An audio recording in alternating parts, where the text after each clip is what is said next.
በዚህ ዓለም ደስተኛ ሆናለሁ ካላችሁ በፍጹም አትልፉ፣ አትሆኑ። በቃ ምን እኔ ነው እንቅጩን እነግራችሁ አይደል? ደስተኛ መሆን ፈልጋችሁ ነው? አትልፉ፣ አትሆኑ። ባለስልጣንም ብትሆኑ ሌላ ችግር ይመጣል። ባለሀብትም ብትሆኑ ሌባው ያስቀምጣል። መልከኛም ብትሆኑ ሰው አያስቀምጥም። ጎራዳም ብትሆኑ ሰው አያስቀምጥ። ተመልከቱ፣ መልከጠፍ እያለ ማለት ነው። ይሁን ምንድን ነው የሚሻለው ሲባል በቃ ደስታን ከሰው አለመፈለግ። በፍጹም በዚህ ዓለም ሙሉ ደስታ የለም። ሙሉ ደስታ ያለው እግዚአብሔር ጋር ብቻ ነው። በሉ ሙሉ ደስታ ያለው የት ነው? ሀብት ቢኖር ሰው አስቀምጣል። ቤት ቢኖር አሁን ያስተኛል ሰው ግብር ከፋይ እዚህ ጋር ለልማር እንትን ይቀርባሉ። እሺ እንዳታጣሉ ከትራፊክ ጋር ብዬ ነው አይደል? እና ስለተፈለገ ትንሽ ሸሻ ይባላል ማለት ነው። የሚያስቀምጥ የለም። ሰው መቃብርን ይፈራል። እስኪ ሰው በሉ እንደው አሁን ዘመድ እናት አባት መቃብር ይገባሉ አብረው? ኧረ ሞት ይሻላል፣ አያገቧትም። ያለቅሶ ዕለት አንዳንድ ሰው ያስመስላል። ያዙ ይልቃቆኝ ይሪ በለው ይላል። ግን ላቃ አርጋችሁ እንግዲህ ግባ አብረን ብትሉት ኧረ ጭንቅ ነው፣ ኧረ አውጡኝ ነው የሚል መልሰው። መግባት አይፈልግም ሰው በጣም ብልሃተኛ ስለሆነ ማለት ነው። ሰው ገልግሉኝ የሚለው እንደሚይዙ ሲያል ነው። ሰይጣን መጀመሪያ የሚፈትነን በራሳችን፣ እስኪ በራሳችን በሉ። ቀጥሎ የሚፈትነን ራሳችንን ካስጨነፍን በባል፣ እስኪ በሉ በባል። ባል፣ ቤተሰብ፣ ልጅ ሰላም ከሆነ በጎረቤት፣ እስኪ በጎረቤት በሉ። ጎረቤት ሰላም ከሆነ በሀገር በሉ። ሀገር ሰላም ከሆነ ካሸነፍን ይሄን ሁሉ ሰይጣን ከዚያ በኋላ ሰይፉን መዞ ሰው መስሎ ነው ይመጣ። ሰው መስሎ ነው እያልኳቸው ያለው። ሰው ከተቀበረ ጋኔን አይጠፋም የሚልና እዚህ አዲስ መቃብር ካለ እዛኛው መንገድ ነው የሚሄድ እንዳይመታው። እንደው አንዳንዱ ሰው ተመልከቱ ወገቡን ሁሉ የያዘው ነው ይመስል እንደው በዛ ካለፈ አይመስላችሁ? ምክንያቱም መቃብር ጋር ጋኔን ይኖራል ይላል ሰው። የክርስቲያኖች መቃብር ጋኔን የለበትም። እሺ ይህን ጠንቅቃችሁ ማወቅ አለባችሁ። ሰው አሁን መቃብር ውስጥ አስተኝታችሁት ብታሳድሩት አዛኝን እርግጠኛውን የምነግራችሁ ማለት ነው ጠዋት መሬቱ አልመቸው ብሎ ወገቡን ቢያመው ሰይጣን ጎኔን ሰብሮ ለቆኝ ነው የሚል ጠዋት ማለት ጎኑን ካመመው ሰይጣን ነው። ሰው እኮ በጣም ተጃጅሏል። ክፉን ለሰይጣን እንደው ደጉን ለራሱ የሚያደርግ ማለት ነው። ሰርቆ ምን ሆነ ነው ሲባል ሰይጣን አስቶኝ፣ ስጋ በልቶ ጾሙን ሽሮ ምን ሆነ ነው ሲባል ሰይጣን፣ ተደባድቦ ምን ሆነ ነው ሲባል ሰይጣን፣ ዘሙቶ ምን ሆነ ነው ሲባል ሰይጣን። ሰይጣን እኮ ፍርድ ቤት አትሆ ነው እንጂ መክስ እንደው ቢከስ ጥሩ ነበር እላለሁ አንዳንዴ። የራሳችሁን ፀጉር ነጯን ጥቁሯን ነጭ ማድረግ ካልቻላችሁ ከሰው ምንም የምትፈልጉት ነገር አይኑር። ደስታችሁ በእግዚአብሔር እጅ ነው ያለው። ሰው አመስግኖ የሚጨምርልህ ክብር የለውም፣ እንደውም ይወስድብሃል። ሰው ካመሰ እናንተ ድሃ ቤት ገብታችሁ እንጀራ ትበላላችሁ። የከተማ ሰው ደግ ነው። ሰው ታክሲ ላይ ልብሱ ቆሸሽ ያለ ሲያገኝ አባ ትንሽ ልፍት ይቅርታሽ ይላል ማለት ነው። እውነት እንደዚያ ነው የሚል የከተማ ሰው ደግ ነው። የሆነ ድሃ ቤት እንኳን መግባት አይፈልግም። አሁን ወዳጅ ሲያበጅ ሰው ተመልከቱ፣ በሁለት መስመር ነው ሰው ወዳጅ የሚያበጀው። እንዴት አድርጎ ካላችሁኝ ሀብት ያለው ሰው ከሆነ እንደምንም ብሎ ደህና ዋሉ ጋሼ እንደምን ዋሉ በዛ ከሆነ ቆይ በዛ በሱቁ ልለፍ በዛው ደህና ዋሉ ብዬ ምናልባት ቢቀንስልኝ በኩል ወይ እንትን እንዲህ ተመልከቱ፣ መስገድ መከራ ማለት። ድሃ ከሆነ ግን በዚህ ጋር ከመጣ እዛ ጋር ካዩ በዚህኛው መስመር ይሄዳል። እንዳያገኘው እኮ ነው። ተመልከቱ ሰው ኃጢአቱን ይረሳል። 100 ሺህ ብር ለዚህ ቤተክርስቲያን ቢሰጥ እስከሚሞት አይረሳትም። ህይወት ታሪኩ ላይ ተጽፎ ያሉ አባታችን 100 ሺህ ብር ሰጥተው ለእንትና ኧረ ይገርማቸዋል፣ ለገርጂ እንትናም ይገርማቸዋል፣ ደግሞ ለደብረ ሊባኖስም በቃ ይባላል። ስንክሳር ማለት የሰጠኸውን እርሳው ነው። ደሳለኝ ለማን ከውሻና ከጅብ ምረጡ ብትባሉ ማንን ትመርጣላችሁ? አቤት ማን ይሻላል? እሺ ከውሻና ከሰው ደግሞ ማን ይሻላል? በጣም ያስቃል። በነገራችሁ ላይ ጅብ ነው የሚሻለው። እሺ ከውሻ እንዴት ስትሉኝ ተመልከቱ። ጅብ ሲርበው ለብቻው ይሆናል፣ ጓደኛው ጋር ይለያያል። ምክንያቱም ችግር ነው እንዳይበላው ማለት ነው። አንዳንድ ሰው ጅብ ሆኗል። ሲጎድል ሰው አንቆ ሊገድል ይደርሳል ማለት ነው። ባልና ሚስቱ ሲሞላ በቃ አብሮ ነው የሚጫወቱት። ሲሞላ በቃ ያን በዚህ አድርገን መኪና ገዝተን ቡቲክ ከፍተን እንዲህ ያለ እዚህ ሀገር ሄደን እንዳስብ ልጅ ወልደን በቃ ሲሞላ ማለት ሲሞላ ተመልከቱ። ሲሞላ እንዲህ ያለ ጅብ ሲጎድል ይለያያል። ሲጎድል ትዳራችሁን የምታፈርሱ ከሆነ ጅብ በሉ፣ ጅብ በሉ ጅብ። ሲጎድል እንፋታ፣ ገንዘባችንም አለቀ፣ ባንክ ቤት ያለውም አካውንት እንዲህ ደርሷል። ስለዚህ ጭንቅ ነው። እንደው አንቺም ስሪ። ወወልድ ወመንፈስ ቅዱስ አሐዱ አምላክ። እሺ ጥሩ ነው። ጌትነቱን እንደ ነገስታት በጉልበት እንደ ካህናት በሀብት እንደ ጣዖታት በሐሰት ያላደረገ ዓለማትን ፈጥሮ የሚገዛ የሰራዊት አምላክ ፍጥረታት ሳይኖሩ ምስጋና ከባሕርዩ እየፈለገለት ሲመሰገን የኖረ ዓለምን በማይመረመር ጥበቡ የፈጠረ ሰው ለመሆን መጥቶ ከውድቀታችን ያነሳን መድኃኒታችን ኢየሱስ ክርስቶስ ከባሕርይ አባቱ ከአብ ከባሕርይ ሕይወቱ ከመንፈስ ቅዱስ ጋር ስሙ ለዘላለም የተመሰገነ ይሁን። ምናልባት ይሄኛው ላይት አይኔ ብዬ አስባለሁና ትንሽ ከፍ ታደርጉት፣ ይቅርታ ግን። እሺ እግዚአብሔር ይመስገን። እና ወንዶቹ አላላችሁም ብዬ ነው በዚያው ማር። እስኪ በሉ አሜን በሉ። እግዚአብሔርን የወለደችልን የሕይወታችን መሶብ ከሞት ወደ ሕይወት ከርኩሰት ወደ ቅድስና ከጨለማ ወደ ብርሃን ከሲኦል ወደ ገነት ከአሳር ወደ ክብር የወጣንባት ሥላሴን ያየንባት ዓይናችን ንጽሕተ ንጹሐን ቅድስተ ቅዱሳን ድንግል ማርያም ለስም አጠራሯ ክብርና ምስጋና ይድረሰው። ጻድቃን ሰማዕታት፣ ደናግል መነኮሳት እንደየክብርና እንደየሞገሳቸው ክብርና ምስጋና ይድረሳቸው። ክቡር መምህራችን የኔታ አስተራዬ የደብሩ የድጓ መምህር፣ የሌሎቹን ስም አልጠየቅኩም ይቅር በሉኝ። እሳቸው ራሳቸውንም ደብቀዋል ይመስል የስብከተ ወንጌል ኃላፊ ናቸው አይደል? እሺ የዚህ ቤተ ክርስቲያን ሰባኪ ወንጌል። እንግዲህ ሁላችሁንም እዚህ ነው እያገኘኋቸው ያለሁት። ዘማሪያን እናንተንም በመጨመር አባቶች ካህናት፣ የቅድስት ቤተ ክርስቲያን ልጆች ምእመናን፣ ሴቶችም ወንዶችም አንድ አምላክ በሚሆን በአብ በወልድ በመንፈስ ቅዱስ ስም እንደምን አመሻችሁ፣ እንደምን አመሻችሁ፣ እንደምን አመሻችሁ።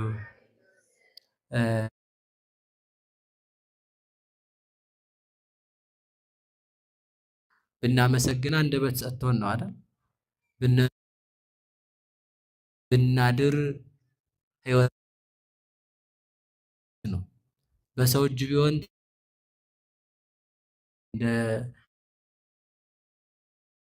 ግን ብዙ ምክንያት አለና ከዛ የተነሳ እግዚአብሔር ይመስገን።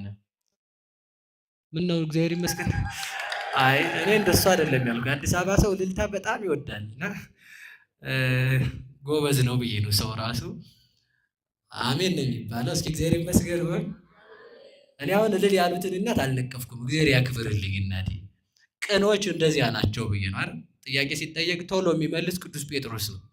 ከዛም የተነሳ ነበር እግዚአብሔር ቅንነቱን አይቶ የሐዋርያት አለቃ ያደረገው ማለት ነው። ቅን መሆን እኔ ሌሎቹ ጠማማ ናቸው አላልኩም። እሺ አደራችሁን። ሰው መቼም ፀሐይ ስትመሰገን ጨረቃ መስደብ ዶግማ ይመስለዋል። ጨረቃ ስትመሰገን ኮከብ መስደብ ዶግማ አይደለም። ኮከብን ለማመስገን እዚህ ጋ ያለ ላይት መሳደብ ዶግማ አይደለም አይደል? እግዚአብሔር ባለጸጋ ነው። እግዚአብሔርን ለማመስገን ቅዱሳንን መሳደብ ግዴታ አይደለም እንኳን ነው እንዴ? ግዴታ ይመስላቸውና እግዚአብሔርን ለማመስገን ቅዱሳንን የሚሳደቡ ሰዎች አሉና ከዛ ተለይተን እግዚአብሔርን እንድናመሰግነው አይምሮውን ያድለን። የትምህርታችን ርዕስ ለተወሰነ ደቂቃም ቢሆን የምንማማርበት የትምህርታችን ርዕስ ልሳነ ከለባቲከ ላዕለ ጸላይቱ፣ የውሾችህ አንደበት በጠላትህ ላይ ነው በሚል ይሆናል። እስኪ በሉ የውሾችህ በሉ አንደበት በማን ላይ ነው? ምንድን ነው ያላችሁት? የአዲስ አበባ ውሻ ስለማይጮህ የአዲስ አበባ ሰው ብዙ አይረዳም ይመስለኛል። ይናር ምናልባት የአዲስ አበባ ሰው ውሻ ፈሪ ነው። አስፓልቱ ላይ ያለው ውሻ አይደለም የሚፈራው፣ የታሰረው ነው አይደል? አይደል? እና የውሻ አፍ ወደ ማን ነው? በሉ ወደ ጠላት በሉ እንጂ እስኪ በሉ የውሾችህ አንደበት በሉ ወደ ጠላትህ ነው። ለመጨረሻ ጊዜ አንድ ጊዜ ብቻ በሉልኝ። የውሾችህ አንደበት ወደ ጠላትህ ነው። ስለ ቃሉ እግዚአብሔር ስሙ የተመሰገነ ይሁን። መዝሙረ ዳዊት ምዕራፍ 67 ቁጥር 23፣ መዝሙረ ዳዊት ምዕራፍ 68 ቁጥር 23 አንዳንዱ እዛኛው ላይ 67 አንዳንዱ 68 ስለሚያደርግ ነው ይሄ። እና ሁለቱም ላይ እንድታገኙት ቢያንስ ሰባኪው ርዕስ እንኳን ሳይዝ ነው እንደ የመጣው እንዳትሉ ብዬ ነው አይደል? አሁን ስልካችሁ ላይ ቼክ የምታደርጉ ሰው ሁሉ ስለምትኖሩ እንደዛ ብዬ ነው። እና በጣም የሚገርም አንድ ነገር ልንገራችሁ። ውሻ መጽሐፍ ቅዱስ ውስጥ ተጽፏል አልተጻፈም? አቤት ዳዊት ምንድን ነው መጽሐፍ ቅዱስ ብሉ እንጂ ከኦሪት አንዱ ክፍል ነው አይደል? ውሻ በተጻፈበት መጽሐፍ ቅዱስ ቅዱሳን ተጽፈዋል አይደል? ቅዱሳን በተጻፉበት መጽሐፍ ቅዱስ ሰይጣን ተጽፎ ይገኛል አይደል? ስለዚህ ተመልከቱ፣ እግዚአብሔር ባለጸጋ ነው። ስለ ውሻም እንኳን በመጽሐፍ ቅዱስ ሲጻፍ ያላፈረ እግዚአብሔር ለቅዱሳን ገድል ሲጻፍ እግዚአብሔር ፈጽሞ አያፍርም። ውሻ በመጽሐፍ ቅዱስ ከተጻፈ ላያውም ተመልከቱ፣ የእግዚአብሔር መንግስት የምትባለው መጽሐፍ ቅዱስ ናት እኮ። የእግዚአብሔር መንግስቱ የምትባለው የእግዚአብሔር የመንግስቱ ወንጌል ነዋ፣ ወንጌለ መንግስተ ሰማያት የምትባለው እነሆ መንግስተ ሰማያት መርታ በምታገባው በመጽሐፍ ቅዱስ ላይ ውሻ ከተጻፈ ለቅዱሳን ብጫቂ ወረቀት እግዚአብሔር ይነፍጋቸዋል። በዚያውስ ላይ ተመልከቱ፣ በወረቀት ከመጻፍና በእግዚአብሔር ልብ ከመጻፍ የቱ ይበልጣል? በሉ ንገሩኝ። እንዲህ አለ ጌታ፣ እናንተስ ወለክሙሰ ተጽሕፈ አስማቲክሙ በሰማያት። አጋንንት ተገዝተውላቸው ደቀ መዛሙርቱ መጥተው ጌታን እንዲህ አሉት፣ ጌታ አጋንንት ገረሩ ለነ በስምከ፣ በስምህ አጋንንት ተገዙልን፣ ስለዚህ ደስ ብሎን የመጣ ነው ዛሬ አሉት። ቅዱስ አባ ጊዮርጊስ ዘጋስጫ ሲተረጉም የድቁና ማዕረግ ሰጥቷቸው ነበርና በዚያች አጋንንትን አስለፍልፈው መጥተው ደስ አላቸው አለ።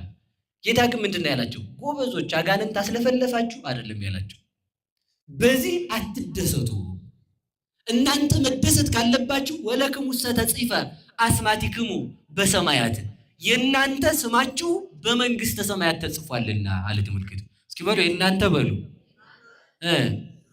በየት ተጽፏል? በሰማይ ተጽፏልና። ሰማይ ወረቀት አለ? እስኪ የሚያስረዳኝ ሰው አለ? ሰማይ ጸሐፊ አለ? የለም እኮ። ሰማይ ቀለም የሚበጠብጥ ሰው አለ? የለም። ሰማይ ብራና የሚፍቅ ሰው አለ? የለም። ሰማይ ኤዲቲንግ የሚሰራ ሰው አለ? የለም እኮ። ሰማይ በሰማይ ማለት ምን ማለት ነው? በሰማይ ማለት እናንተ በሰማይ ከሆነም ድንቅ አይደለም። በሰማይ ስም መጻፍ ብርቅ አይደለም። ሰማይ ቦታ ስለሆነ ማለት ነው። እንግዲህ ምንድን ነው ያላቸው? ሰማይ በሚባል በእኔ በእግዚአብሔር ልብ ተጽፏል ስማችሁ። የሕይወት መጽሐፍ ተመልከቱ፣ በሕይወት መጽሐፍ ስማችሁ ተጽፏል። የሕይወት መጽሐፍ ማን ነው? እራሱ እግዚአብሔር አይደል እንዴ? አሳየ ሕይወት መጻ ላድኅኖ ይላል ቅዱስ ያሬድ። ሕይወትን የሚሰጥ ሕይወት መድኃኒት ክርስቶስ ራሱ ነው። ሕይወት መድኃኒት ክርስቶስ ራሱም ከሆነ ተመልከቱ፣ ስማችሁ በሰማይ ስለተጻፈ ደስ ይበላችሁ ማለት የእናንተ ስም በእኔ ልብ የታሰበ ነውና ደስ ይበላችሁ ማለት ነው። ክርስቲያን የክርስቲያን ስም በእግዚአብሔር ልብ የተጻፈ ነው እንጂ በወረቀት ላይ የተጻፈ አይደለም። በወረቀት ቢጻፍ ይደመሰሳል። በወረቀት ቢጽፉት ዘመናት ይሽረዋል፣ ያረጃል። ያም ባይሆን ያልፋል። በማያልፈው በእኔ ልብ ተጽፋችኋልና ደስ ይበላችሁ አለ። በእግዚአብሔር ልብ ስለተጻፈን ክብርና ምስጋና ለአምላካችን ይሆንልን። ስለዚህ ተመልከቱ፣ ቆይ እልልታ አታብዙ ትምህርቱን እንድንጨርስ። ስለዚህ ምን አለ መሰላችሁ ቅዱስ ዳዊት ሲናገር ከኋላ ጀምሮ ወይቤ እግዚአብሔር ወፂአ እገብ እንተ ቀላየ ባሕር፣ እግዚአብሔርም አለ ተመልሼ ባሕሩን ከተሻገርኩ በኋላ ወደ ባሕሩ እመለሳለሁ። ምንድነው? ከመይሴረያ እገሪከ በደም፣ እግሬ በደም ይታለል ዘንድ ካለ በኋላ ልሳነ ከለባቲከ ላዕለ ጸላይቱ፣ የውሾች አንደበት በጠላትህ ላይ ነው አለ። እስኪ በሉ የውሾች በሉ ምን በምን ላይ ነው አለ? የሚጮሁት በማን ላይ ነው አለ? በጠላትህ ላይ ነው። ሁለት አይነት ውሻ አለ። እንግዲህ አሁን ያኛውን ይኸውላችሁ ግራ እንዳይገባችሁ ተርጉሜ ይወለድ መሰለኝ አንድ ጊዜ። እሱን ግን እያስተማርኩ አይደለም። ዓላማዬ ስለ ውሻ ነው ዛሬ የማስተምረው። ውሻ 9 ትርጉም አለው። ደግ ውሻ 8 ትርጉም ይወስዳል። እኛ እንዳንሆን የሚፈለገው ውሻ ደግሞ 4 ትርጉም ይይዛል። በዚያ ነው የምንጨርሰው ትምህርቱን። ግን እዛ ጋር ስለማንደርስ 3 ብቻ አይተን እንጨርሳለን። ስለዚህ ምንድነው ከወጣው ባህሩን ከተሻገርኩ በኋላ ወደ ኋላ እመለሳለሁ ማለት ኤርትራን ከፍዬ እስራኤልን ካሻገርኩ በኋላ ተመልሼ ፈርዖንን አሰጥመዋለሁ። በዚያ ተመልከቱ እግሮች በደም ይርሳሉ ማለት ምን ማለት ነው? ፈርዖንን አጥፍቼ ፈርዖንን ከነሰራዊቱ በኤርትራ ባህር የውሃ ሲሳይ አድርጌው ቀራለሁ ማለት። ለዚህ ነው ባለቅኔው ሲናገር ምን አለ መሰላችሁ? ኢይተርፍ ግፍ ለዘዕድሜሁ ጎንደየ እስራኤል ለፈርዖን እስመ አጾርዎ ማየ። ግፍ ቢዘገይም አይቀርም። እስኪ በሉ ግፍ በሉ። እንዴት ብለነዋል? እስራኤል ለፈርዖን ውሃ ጠጥተውታልና አለ። ይሄ ባለቅኔው ነው። እንዴት ስንለው እስራኤል ለፈርዖን ውሃ ጠጥቶታል። ቅዱስ ኤፍሬም ደግሞ ሲናገር ምን አለ መሰላችሁ?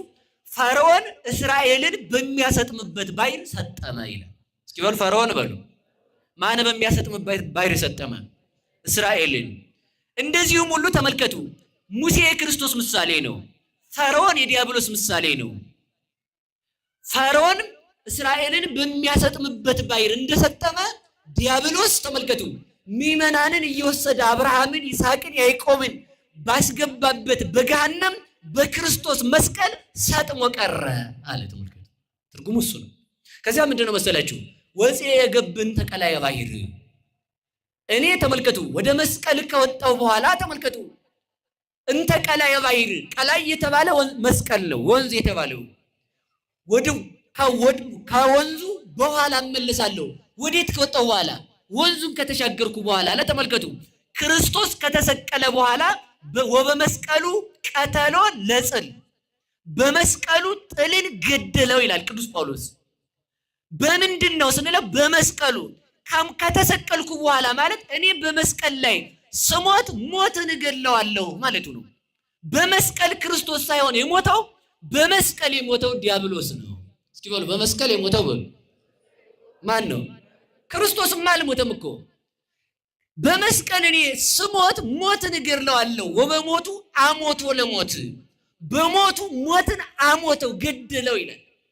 ስለዚህ ተመልከቱ ተመልሼ መስቀል ላይ ነፍሴን ከስጋዬ በስልጣኔ ስለይ የክርስቲያኖች ነፍስ እኔ ነፍሴን ከስጋዬ በመስቀል ላይ በስልጣኔ ከለየኋት በኋላ የክርስቲያኖች ነፍስ ባጋንንት ሳይሆን በእኔ ስልጣን ነፍሳቸው ከስጋቸው ትለያለች ማለቱ ነው። እንደገና እመለሳለሁ ማለቱ። ሌላው እኔ ወደ መቃብር ከገባው በኋላ ወደ መቃብር እመለሳለሁ ማለቱ ነው። እስኪ በሉ መቃብር ከገባው በኋላ በሉ ወዴት እመለሳለሁ?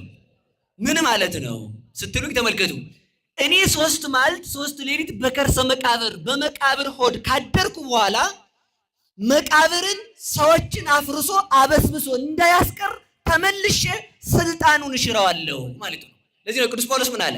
ሞት አይቴ ውእቱ ቀኖትከ፣ ሞት ሆይ መውጊያ ወዴት አለ አለ። ተመልከቱ እስኪ በሉ ሞት ሆይ በሉ። ወአይቴ መዊኦትከ ሲኦል፣ ሲኦል ውጣ ማስቀረትስ ወዴት አለ? ቀድሞ ተመልከቱ ሰው ሲቀበር አጋንንት ስጋውን በመቃብር ይቆራኛሉ፣ ነፍሱን ወደ ሲኦል ያወርዳሉ። ክርስቶስ ከተቀበረ በኋላ እኔ በመቃብር ከተቀበርኩ በኋላ እመለሳለሁ አለ። ልጆቼ በመቃብር ፈርሰው በስብሰው እንዳይቀሩ መቃብር እንዳያፈርሳቸው የልጆችን ስጋ በትንሣኤ ዘጉባኤ ያስነሳለሁ አለ መድኃኔዓለም ክርስቶስ። እስከ መቃብር ወርዶ የፈለገን አምላክ ስሙ የተመሰገነ ይሁን። እስከ መቃብር ነው የወረደው እግዚአብሔር ለኛ ሲል። እስኪ በሉ እግዚአብሔር ለኛ ሲል በሉ። እስከ የት ነው የወረደው? ሞት። እስኪ በደንብ አስቡ፣ በደንብ ማለት ነው። አሁን የከተማ ሰው በጣም የሆነ ቀበጤ ነው የሚባል በእናንተው ቋንቋ ብዬ ነው። በጣም እንደዚህ እንደ እንቁላል ተብሎ ነው የተያዘው ማለት ነው። ስትመጡ መሬት እንዳይነካችሁ ወንበር ተገዝቶ ያውም ደግሞ አልመጣ እያላችሁ ማለት መከራ መብላት ከሆነ እናንተ ወንበር ከሌለ እዛ ጋር ርቃችሁ ትቀመጣላችሁ። እዚህ ጋር ቁጭ ትላላችሁ አፈር እንዳይነካችሁ ማለት ነው። ገዳም ሲሄድ አሁን ስሊፒንግ ባግ መጥቷል፣ ሌላም ድንኳን መጥቷል። አሁን ደግሞ በአየር በነፋስ የሚሞላ ፍራሽ መጥቷል። ያን ይዝና ጎለል እያለ ገዳም ይሄዳል። ምን እንዳያገኘው አዋራ እንዳይነካው ማለት ነው።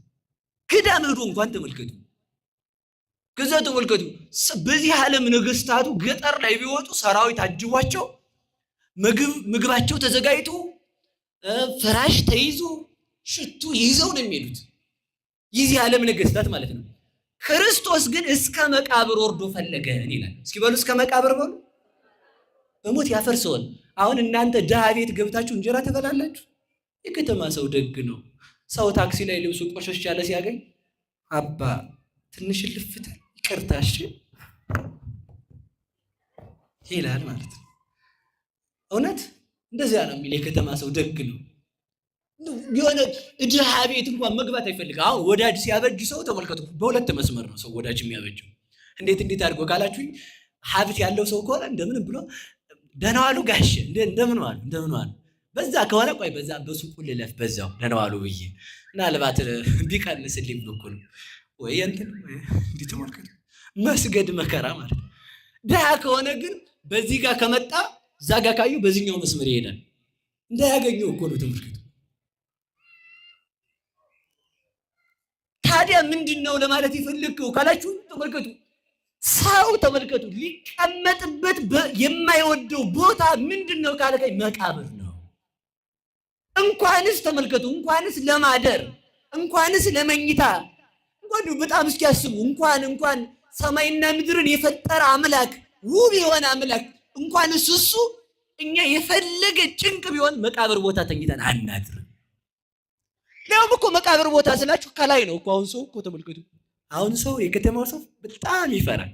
በጣም አሁን ሰው ከተቀበረ ጋኔን አይጠፋም የሚልና እዚህ አዲስ መቃብር ካለ በዛኛው መንገድ ነው የሚሄድ እንዳይመታው። እንደው አንዳንዱ ሰው ተመልከቱ ወገቡን ሁሉ የያዘው ነው ይመስል እንደው በዛ ካለፈ አይመስላችሁም? ምክንያቱም መቃብር ጋር ጋኔን ይኖራል ይላል ሰው። የክርስቲያኖች መቃብር ጋኔን የለበትም። እሺ ይህን ጠንቅቃችሁ ማወቅ አለባችሁ። ሰው አሁን መቃብር ውስጥ አስተኝታችሁት ብታሳድሩት አዛኝን እርግጠኛውን የምነግራችሁ ማለት ነው ጠዋት መሬቱ አልመቸው ብሎ ወገቡን ቢያመው ሰይጣን ጎኔን ሰብሮ ለቆይ ነው የሚል ጠዋት ማለት ጎኑን ካመመው ሰይጣን ነው። ሰው እኮ በጣም ተጃጅሏል። ክፉን ለሰይጣን እንደው ደጉን ለራሱ የሚያደርግ ማለት ነው። ሰርቆ ምን ሆነ ነው ሲባል ሰይጣን አስቶኝ፣ ስጋ በልቶ ጾሙን ሽሮ ምን ሆነ ነው ሲባል ሰይጣን፣ ተደባድቦ ምን ሆነ ነው ሲባል ሰይጣን፣ ዘሙቶ ምን ሆነ ነው ሲባል ሰይጣን። ሰይጣን እኮ ፍርድ ቤት አጥቶ ነው እንጂ መክስ እንደው ቢከስ ጥሩ ነበር እላለሁ አንዳንዴ። ያላበሰው እኮ ነው ተመልከቱ።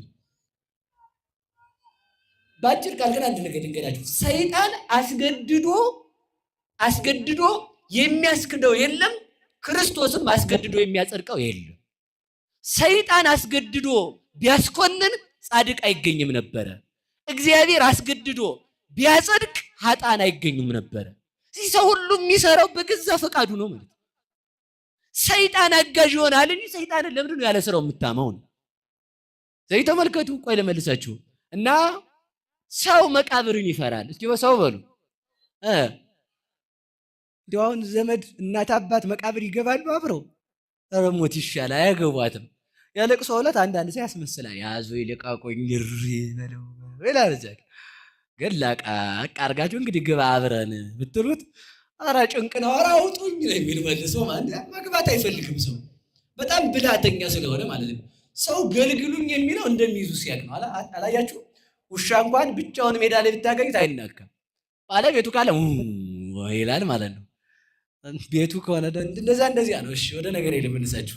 ስለዚህ ተመልከቱ፣ በጣም በዚህ ዓለም ሊያስቡት እንኳን የሚያስፈራ ቦታ መቃብር ነው። ምንድነው አልኳችሁ? በሉ እንጂ ምንድነው? በሞት ያፈርሰዋል። እስኪ መቃብር ስታስቡ ተመልከቱ። አንዳንድ መቃብር የሆኑ ሰዎች አሉ። አይታችሁ አታውቁም? መቃብር በጣም ጥሩ ነገር ነው። ሲሞት ሰውየውን አጥበን ነው የምንሰጠው አይደል? ይታጠባል፣ ሽቱ ይረጫል። የከተማው ሰው ሽቱ ይረጫል። አዲስ ልብስ ያለካው ልብስ እናለብስለታለን። ከዛ ንጹህ ሰው ነው የምንሰጠው።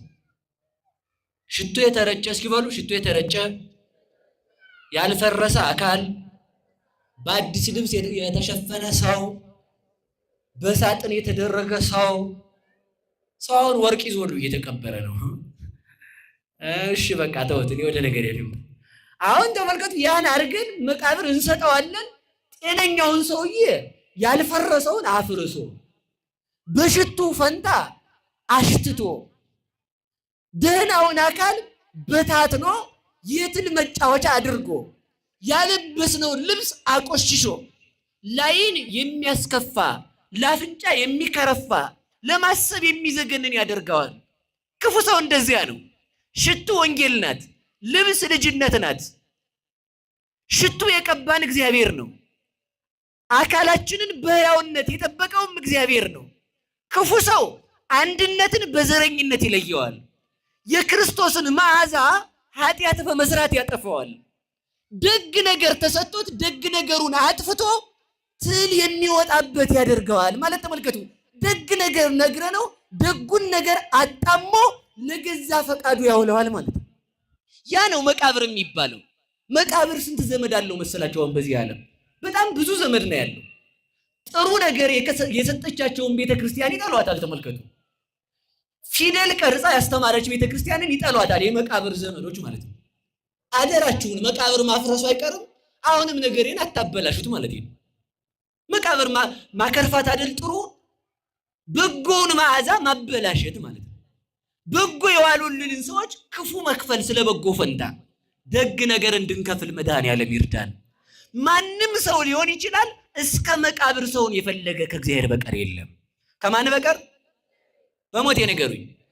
እስከ የት ነው የፈለገን? እኮ በጣም ይገርማችኋል። እንደውም በጣም የእግዚአብሔር ሰው መሆኑ ብቻ እኮ ይበቃ ነበራል። ሰው መሆኑ ራሱ እኮ ድፍረት ነው የሚሆነው። የማይራበውን እግዚአብሔር ተራባ እንለው። የትኛው መልካችን አሳስቶት ነው እግዚአብሔር ሰው የሆነው? ለዚህ ነው ሊቁ ሲናገር ምን ይላል? ምንት አጽሐቆ ለወልደ እግዚአብሔር ይረድ ውስተ ምድር ወይሰገውም ቅድስት ድንግል።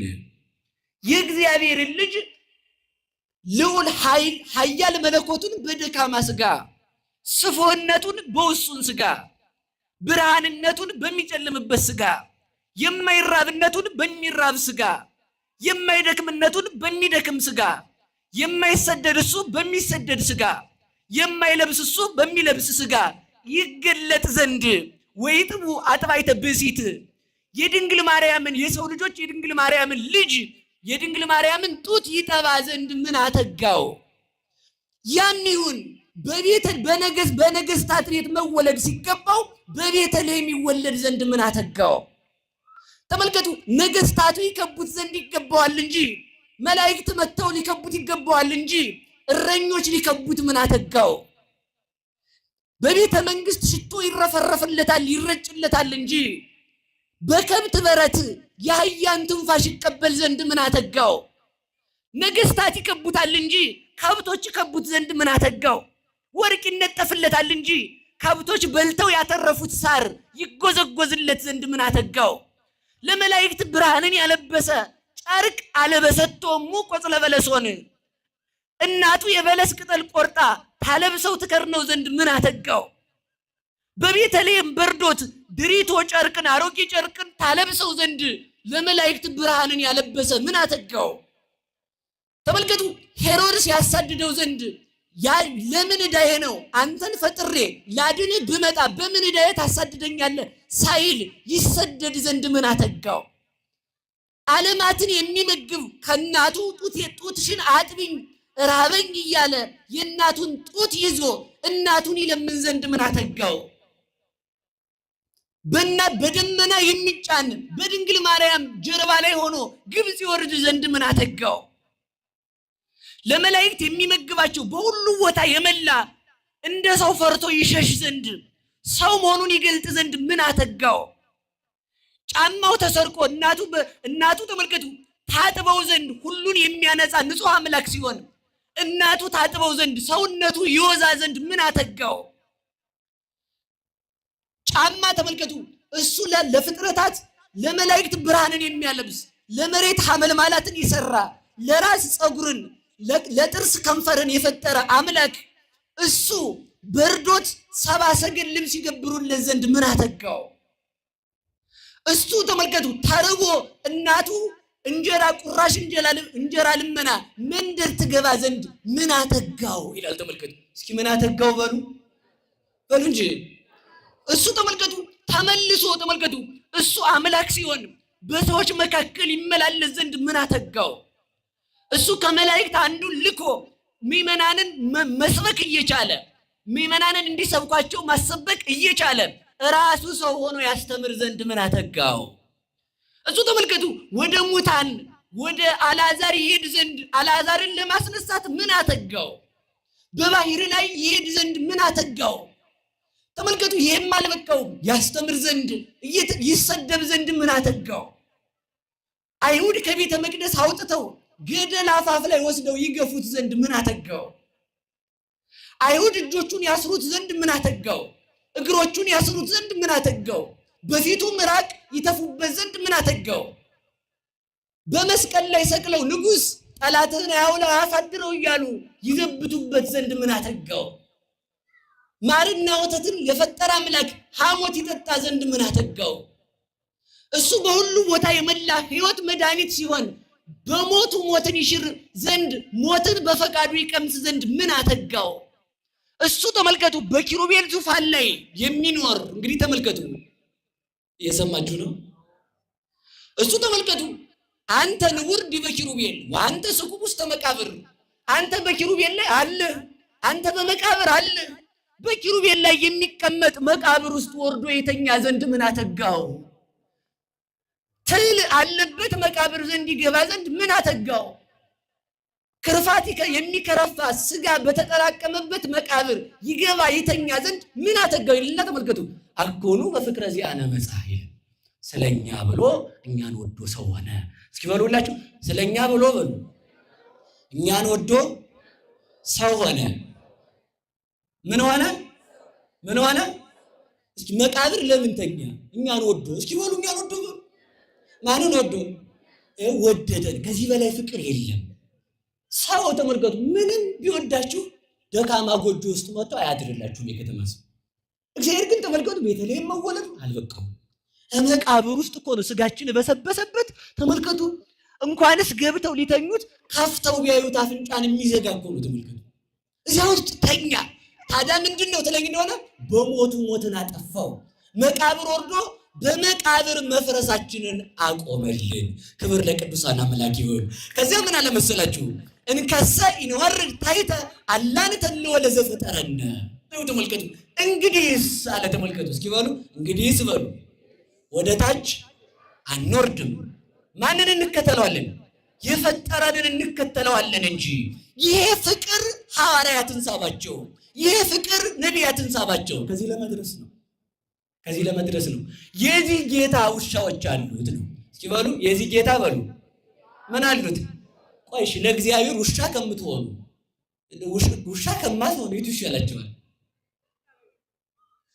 ባሉ ንገሩ እንጂ ሰው እንኳን ለእግዚአብሔር ውሻ ለቤት ዘበኛ ይሆን አይደለም። ሰው ዘበኛ ለመሆን ብሎ ያው የንጉሥ ጃንደረቦች ታውቁታላችሁ። ብዙ እንዳናወራ እንግዲህ እንዴ ደረጉና ንግስቲቱን እንዳይነኩ ተብሎ ታቆርጠው እንዴ ሆነው ይጠብቃሉ። በቃ ለመብላት ብለው ማለት ነው። ግልጽ ነው። መቼም ይገባው አዲስ አበባ ሰው እንኳን ሌላ ያውቃል። ጎበዝ አይደላችሁ እንደኛ አንተ እይ ተመልከቱ፣ ለንግስት ጠባቂ ለመሆን ቤተ መንግስት ለመግባት ምንም አይከፍለዋል። እኛ ተመልከቱ የእግዚአብሔር ልጅ ለመሆን ምን ከፈል? በሞት የነገሩ ምን ከፈል? ምንም አልከፈል። ለዚህ እኮ ነው ዋጋውን ያቀለል ነው። ብንከፍል ዋጋ ስለማይቻል ነው። ተመልከቱ ዋጋ መሆን ስለማይችል። ስለዚህ ይሄ እግዚአብሔር ምን አሉት? ውሻዎች አሉት። እስኪ በሉ ውሻዎች በሉ አሉት። ያው መጽሐፍ ቅዱስ ነው ያለው። የውሾቹ አንደበት በሉ ሁላችሁ ወደ ጠላትህ ነው በሉ። የውሾቹ አንደበት ወዴት ነው? ወዴት ነው? ከዚያ በኋላ ተመልከቱ ሙስና መቃብርን አጥፍቶ ከተነሳ በኋላ የክርስቶስ ውሻዎች የተባሉ ሐዋርያት ናቸው። የክርስቶስ ውሻዎች የተባሉ ሙሴ አሮን ናቸው። የክርስቶስ ውሻዎች የተባሉ ነቢያት ናቸው። ወዴት ነው አፋቸው ስንለው ወደ ጠላት አለ። ተመልከቱ እስኪ ወደ ጠላት በሉ። አንድ ሰው ብቻ ላንሳና እንደው ትንሽ ግን እንደው ስለ አንድ ውሻ ባወራ ደስ አለኝ። ከውሻና ከጅብ ምረጡ ብትባሉ ማንን ትመርጣላችሁ? አቤት ማን ይሻላል? እሺ ከውሻና ከሰው ደግሞ ማን ይሻላል? በጣም ያስቃል። በነገራችሁ ላይ ጅብ ነው የሚሻለው እሺ ከውሻ። እንዴት ስትሉኝ ተመልከቱ። ጅብ ሲርበው ለብቻው ይሆናል፣ ጓደኛው ጋር ይለያያል። ምክንያቱም ችግር ነው እንዳይበላው ማለት ነው። አንዳንድ ሰው ጅብ ሆኗል። ሲጎድል ሰው አንቆ ሊገድል ይደርሳል ማለት ነው። ባልና ሚስቱ ሲሞላ በቃ አብሮ ነው የሚጫወት። ሲሞላ በቃ ያን በዚህ አድርገን መኪና ገዝተን ቡቲክ ከፍተን እንዲህ ያለ እዚህ ሀገር ሄደን እንዳስብ ልጅ ወልደን በቃ ሲሞላ ማለት ሲሞላ ተመልከቱ። ሲሞላ እንዲህ ያለ ጅብ ሲጎድል ይለያያል። ሲጎድል ትዳራችሁን የምታፈርሱ ከሆነ ጅብ በሉ፣ ጅብ በሉ ጅብ። ሲጎድል እንፋታ፣ ገንዘባችንም አለቀ፣ ባንክ ቤት ያለውን አካውንት እንዲደርሷል። ስለዚህ ጭንቅ ነው። እንደው አንቺም ስሪ፣ ሳይሽ አልተመቸሽኝም፣ ራሴን እያመመኝ ነው፣ ጸበል ልሄድ ነው ይላል። እንግዲህ ውሸቱን ሁሉ ማለት አይሄድም። ጸበል ቢጠመቅማ ይምረው ነበር እኮ። ከዛ ጅብ ተመልከቱ፣ ሲርበው ይለያይና የሚበላ ሲያገኝ ይጮሃል። ጅብ ሲጮህ ሰምታችሁ ታውቃላችሁ? አቤት ምን አግኝቶ መስሏችሁ ነው? የሚበላለን አንብላ ይላል። እንግዲህ አሁን ጩኸት አሳየን እንዳትሉ እሺ፣ ሂዱና ስሙት እዛው ፈለጋችሁ። እዛ እንደዚያ ብሎ ሲጮህ ስብስብ ይሉና አብረው ይበላሉ። አብረው ጅብ ባይሆን የሚለያየው ተመልከቱ። ከጅብ በምን እንሻል ከተባለ ተመልከቱ፣ ስታጣ አትለያይ። ለምን? ሰውና ከጅብ ተሻለ። ሰው አሁን ሲኖረው ነው የሚጋባ። አካውንታችን ላይ ስንት ብር ሴቭ አድርገናል፣ ለምን ይበቃናል የሚል ሰው ያችን አይቶ ነው የሚጋባው። እንግዲህ አካውንት ሳይሞላ መቃብር ልትገባ ትችላለህ ነው። ይህ ዓለም አይሞላም ነው ባጭር ቃል። ይህ ዓለም ምን አይልም? በሉ ንገሩኝ እንጂ በዚህ ዓለም ደስተኛ ሆናለሁ ካላችሁ በፍጹም አትልፉ፣ አትሆኑ። በቃ ምን እኔ ነው እንቅጩን እነግራችኋለሁ። ደስተኛ መሆን ፈልጋችሁ ነው? አትልፉ፣ አትሆኑ። ባለስልጣንም ብትሆኑ ሌላ ችግር ይመጣል። ባለሀብትም ብትሆኑ ሌባው ያስቀምጣል። መልከኛም ብትሆኑ ሰው አያስቀምጥም። ጎራዳም ብትሆኑ ሰው አያስቀምጥ። ተመልከቱ፣ መልከጠፍ እያለ ማለት ነው። ይኸው ምንድን ነው የሚሻለው ሲባል በቃ ደስታን ከሰው አለመፈለግ። በፍጹም በዚህ ዓለም ሙሉ ደስታ የለም። ሙሉ ደስታ ያለው እግዚአብሔር ጋር ብቻ ነው። በሉ ሙሉ ደስታ ያለ የት ነው? ሀብት ቢኖር ሰው አስቀምጣል። ቤት ቢኖር አሁን ያስተኛል ሰው። ግብር ከፋይ እዚህ ጋር ለልማር እንትን ይቀርባሉ። እሺ እንዳታጣሉ ከትራፊክ ጋር ብዬ ነው እና ስለተፈለገ ትንሽ ሸሻ ይባላል ማለት ነው። የሚያስቀምጥ የለም። በቃ ባለዝና ብትሆኑም ሰው አያስቀምጥ። የተበለጡ ሰዎች ተመልከቱ፣ መከራችሁን ነው የሚያበሏችሁ። በቃ በዚህ ዓለም ከሰው ምንም አንፈልግም። እስኪ በሉ ከሰው በሉ ምንም አንፈልግም። ያ ማለት ሰው አያስፈልገንም አላልኩም። በሞት ያፈርሰውንላችሁ ለማለት የፈለግኩት እኔ ሰው እንዲያከብረን አትፈልግ። በቃ ያውነ አትጨምርም እኮ ተመልከቱ። መኑ ምኔክሙ ተመልከቱ፣ ከናንተ ተመልከቱ ዘይክል አጻይዶ ወይ አጽልሞ፣ የራሱን ፀጉር ቀዩን ጥቁሯን ነጯን ጥቁር ማድረግ ይቻላል ወይ ይላል። አዎ እንችላለን ነው የሚሉ መቼም የከተማ ሰው አላሉ። አንድ ልጅ ውሃ ወደ ታች ነው የሚፈስ ሲባላሉ እኛ ጋር ወደ ላይ ነው አላለ። የከተማ ልጅ ቧንቧ ነው የሚያውቀው እሱ። ትልቅ ችግር እኮ ነው። እና ተመልከቱ ምንድነው መሰላችሁ እያልኩ ያለሁት እኛ በቀለም እናደርገዋለን፣ እሱ አይደለም ያልኩ። ነጭ ሆና እንድትበቅል ማድረግ አትችሉም። የራሳችሁን ፀጉር ነጯን ጥቁሯን ነጭ ማድረግ ካልቻላችሁ ከሰው ምንም የምትፈልጉት ነገር አይኑር። ደስታችሁ በእግዚአብሔር እጅ ነው ያለው። ሰው አመስግኖ የሚጨምርልህ ክብር የለውም፣ እንደውም ይወስድብሃል። ሰው ካመሰገነ ባዶ ቤት ነህ አንተ። በቃ አለቀ። እውነቱን ነው። ሰው እያመሰገነ ካለ በሞት ያፈርሰዋል። እየሰማችሁ ነው? የኔታ ይላል። አቤት 100,000 ብር ይዤ መጥቻለሁ እልል ይባልልኝ ይላል ሰው ማለት። እዚህ ጋር 100,000 ብር ይዘው መጥተዋል እልል በሉናቸው ይላል ሰው። እንግዲህ ማለት ያስነካዋል። እንዲያ ተባለ ጨረስኩ ሩጫዬን ይላል ማለት። ካልተባለ ችግር ሄድ እንግዲህ በቃ ከተባለ በልተውታል መሰል ቄስ ይላል ደግሞ ሰውዬው። በቃ እናንተ እኮ አታስቀምጡም መከራ ማለት ነው። ምን አገባችሁ ቢበላ ባይበላ እንዴ? ሰጣችኋል አይደል? እውነቴን እኮ ነው። እውነት እኔ እንብላ አላልኩም። ደግሞ ሰው አሁን አሃ እንዲበሉ እንዳንነካቸው ነው የሚል ወጣቱ ተንኮለኛ ነው። እኔ እንደዚህ አላልኩም። እውነት እንደዚህ አላልኩም። እኔ ለማለት የፈለግኩት ተመልከቱ፣ ያንን ብር ለማን የሰጠ ነው? በሞቴ ንገሩኝ። ቅዱስ ዮሐንስ አፈወርቅ ይላል አንተ ጅል ምን አይነት እብደት ነው የያዘ ይላል። ይህን ሁሉ ብሎ ማለት ነው ይልና ወርቅህን ሌባዎች ባሉበት መካከል እኔ ቤት እኮ ወርቅ አለ ብለህ በኬሻ አድርገህ ወርቅ ነው የተሸከምኩት ይሄ እያልክ አደባባይ ትዞራለህ ይላል። በየት መካከል በሉ በሌባ በሉ እንጂ ትዞራላችሁ። ከተማው ሰው መሳችሁ ያደርግ አይ ብር ትንሽ ናት ያስኳት 100 ብር ለትራንስፖርት ይበቃኛል። ሌባውም ችግር ነው። አሁን ሰው ምን አድርጓል መሰላችሁ? እንደውም ታች ስልክ እየያዘ እንዳይወጣ ኮልኮሌ ስልክ መያዝ ጠቃጠቁ። ሌባው አስቸጋሪ ሲሆን ማለት ሌባ ፈርተህ ገንዘብህን ቤት ከተውክ ሌባ ሰይጣን ባለበት አደባባይ እኔ እኮ ይሄን ያህል ብር ነው የሰጠሁት ካልክ በከንቱ ውዳሴ ውሰድብኝ እኮ እያልከው ነው። ሰይጣን እንዲወስድብህ የሰራውን ስራ ለምን ይልኝ ትላለህ? መቼ ይታይ ከተባለ ተመልከቱ፣ ለእግዚአብሔር ለቀው ለእግዚአብሔር ይላል። ተመልከቱ፣ ለእግዚአብሔር አበድረው እግዚአብሔርን ባለዳ አድርገው ሁሉ ይላል። እውነት እስኪ በሉ እግዚአብሔርን በሉ ምን አድርገው ባለዳ አድርገው ስጠውና በቃ አላውቅም። ከዚያ በኋላ አንተ እርሳው። አሁን ተመልከቱ፣ ሰው ኃጢአቱን ይረሳል። 100 ሺህ ብር ለዚህ ቤተክርስቲያን ቢሰጥ እስከሚሞት አይረሳትም። ህይወት ታሪኩ ላይ ተጽፎ እንዲህ ያለ አባታችን 100 ሺህ ብር ሰጥተው ለእንትና ኧረ ይገርማቸዋል፣ ለገርጅ እንትናም ይገርማቸዋል፣ ደግሞ ለደብረ ሊባኖስም በቃ ይባላል። ስንክሳር ማለት የሰጠኸውን እርሳው ነው። እንግዲህ ለማን ነው የሰጠኸው? በሉ ንገሩኝ። እኔ አንድ ነገር ልንገራችሁ። ስንሰጥ ለእግዚአብሔር ከሆነ የሰጠነው እግዚአብሔር ለምን ደበቀብን የሚል ጥያቄ አንሱ እስኪ በሉ። እግዚአብሔር በሉ ለምን በድብቅ እንዲሆን ፈለገ?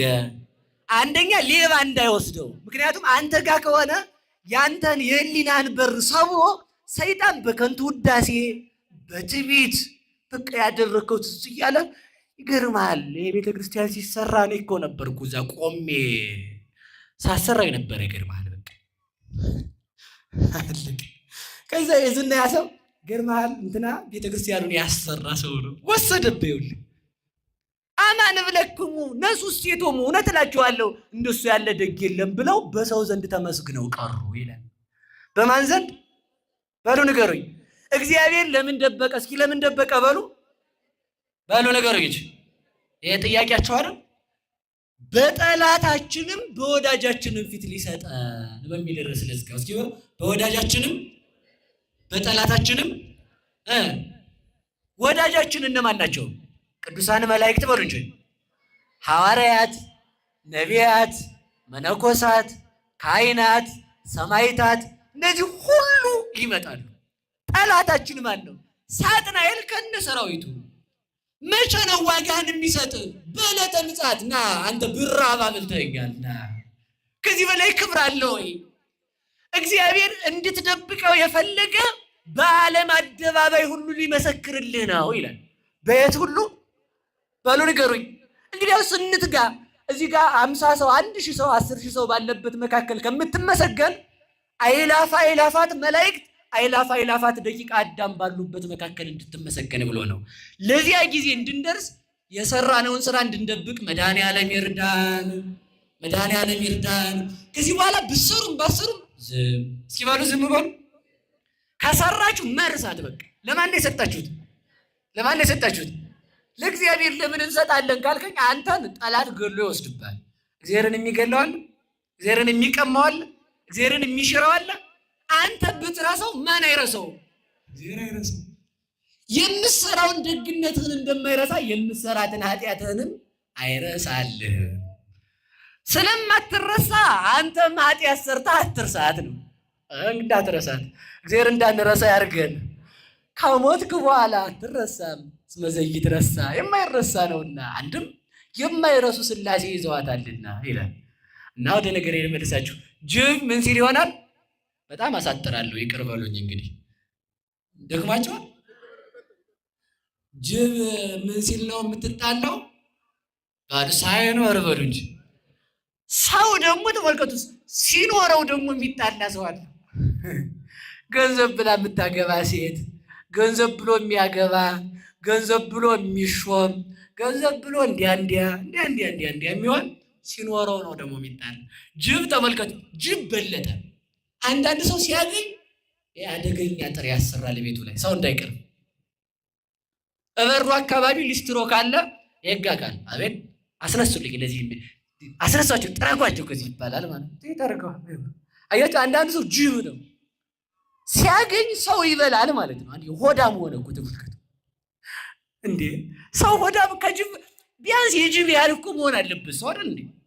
ጅብ ሲኖር ተጠራርቶ ከበላ ሰው ድግስ ሲኖር ባህል ሲኖር ብቻውን በሩን ይዘጋና አንድ በግ ገዝቶ ግጥም አድርጎ ቋንጣ አድርጎ ሲበላ ይቀርባል።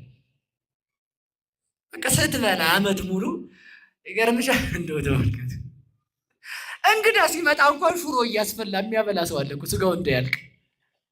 ስስቱ እኮ ሰው ተመልከቱ፣ ከጅባ ሰውነት ይሄዱ። እግዚአብሔር ሰው ያርገን፣ ሰው ያርገን። እና እውነቴን ነው፣ ምሬን ነው የምነግራችሁ። እኔ አሁን አላከበሰብሳችሁም። እሺ። እና ጅብ ሲኖር ተጠራርቶ ይበላል።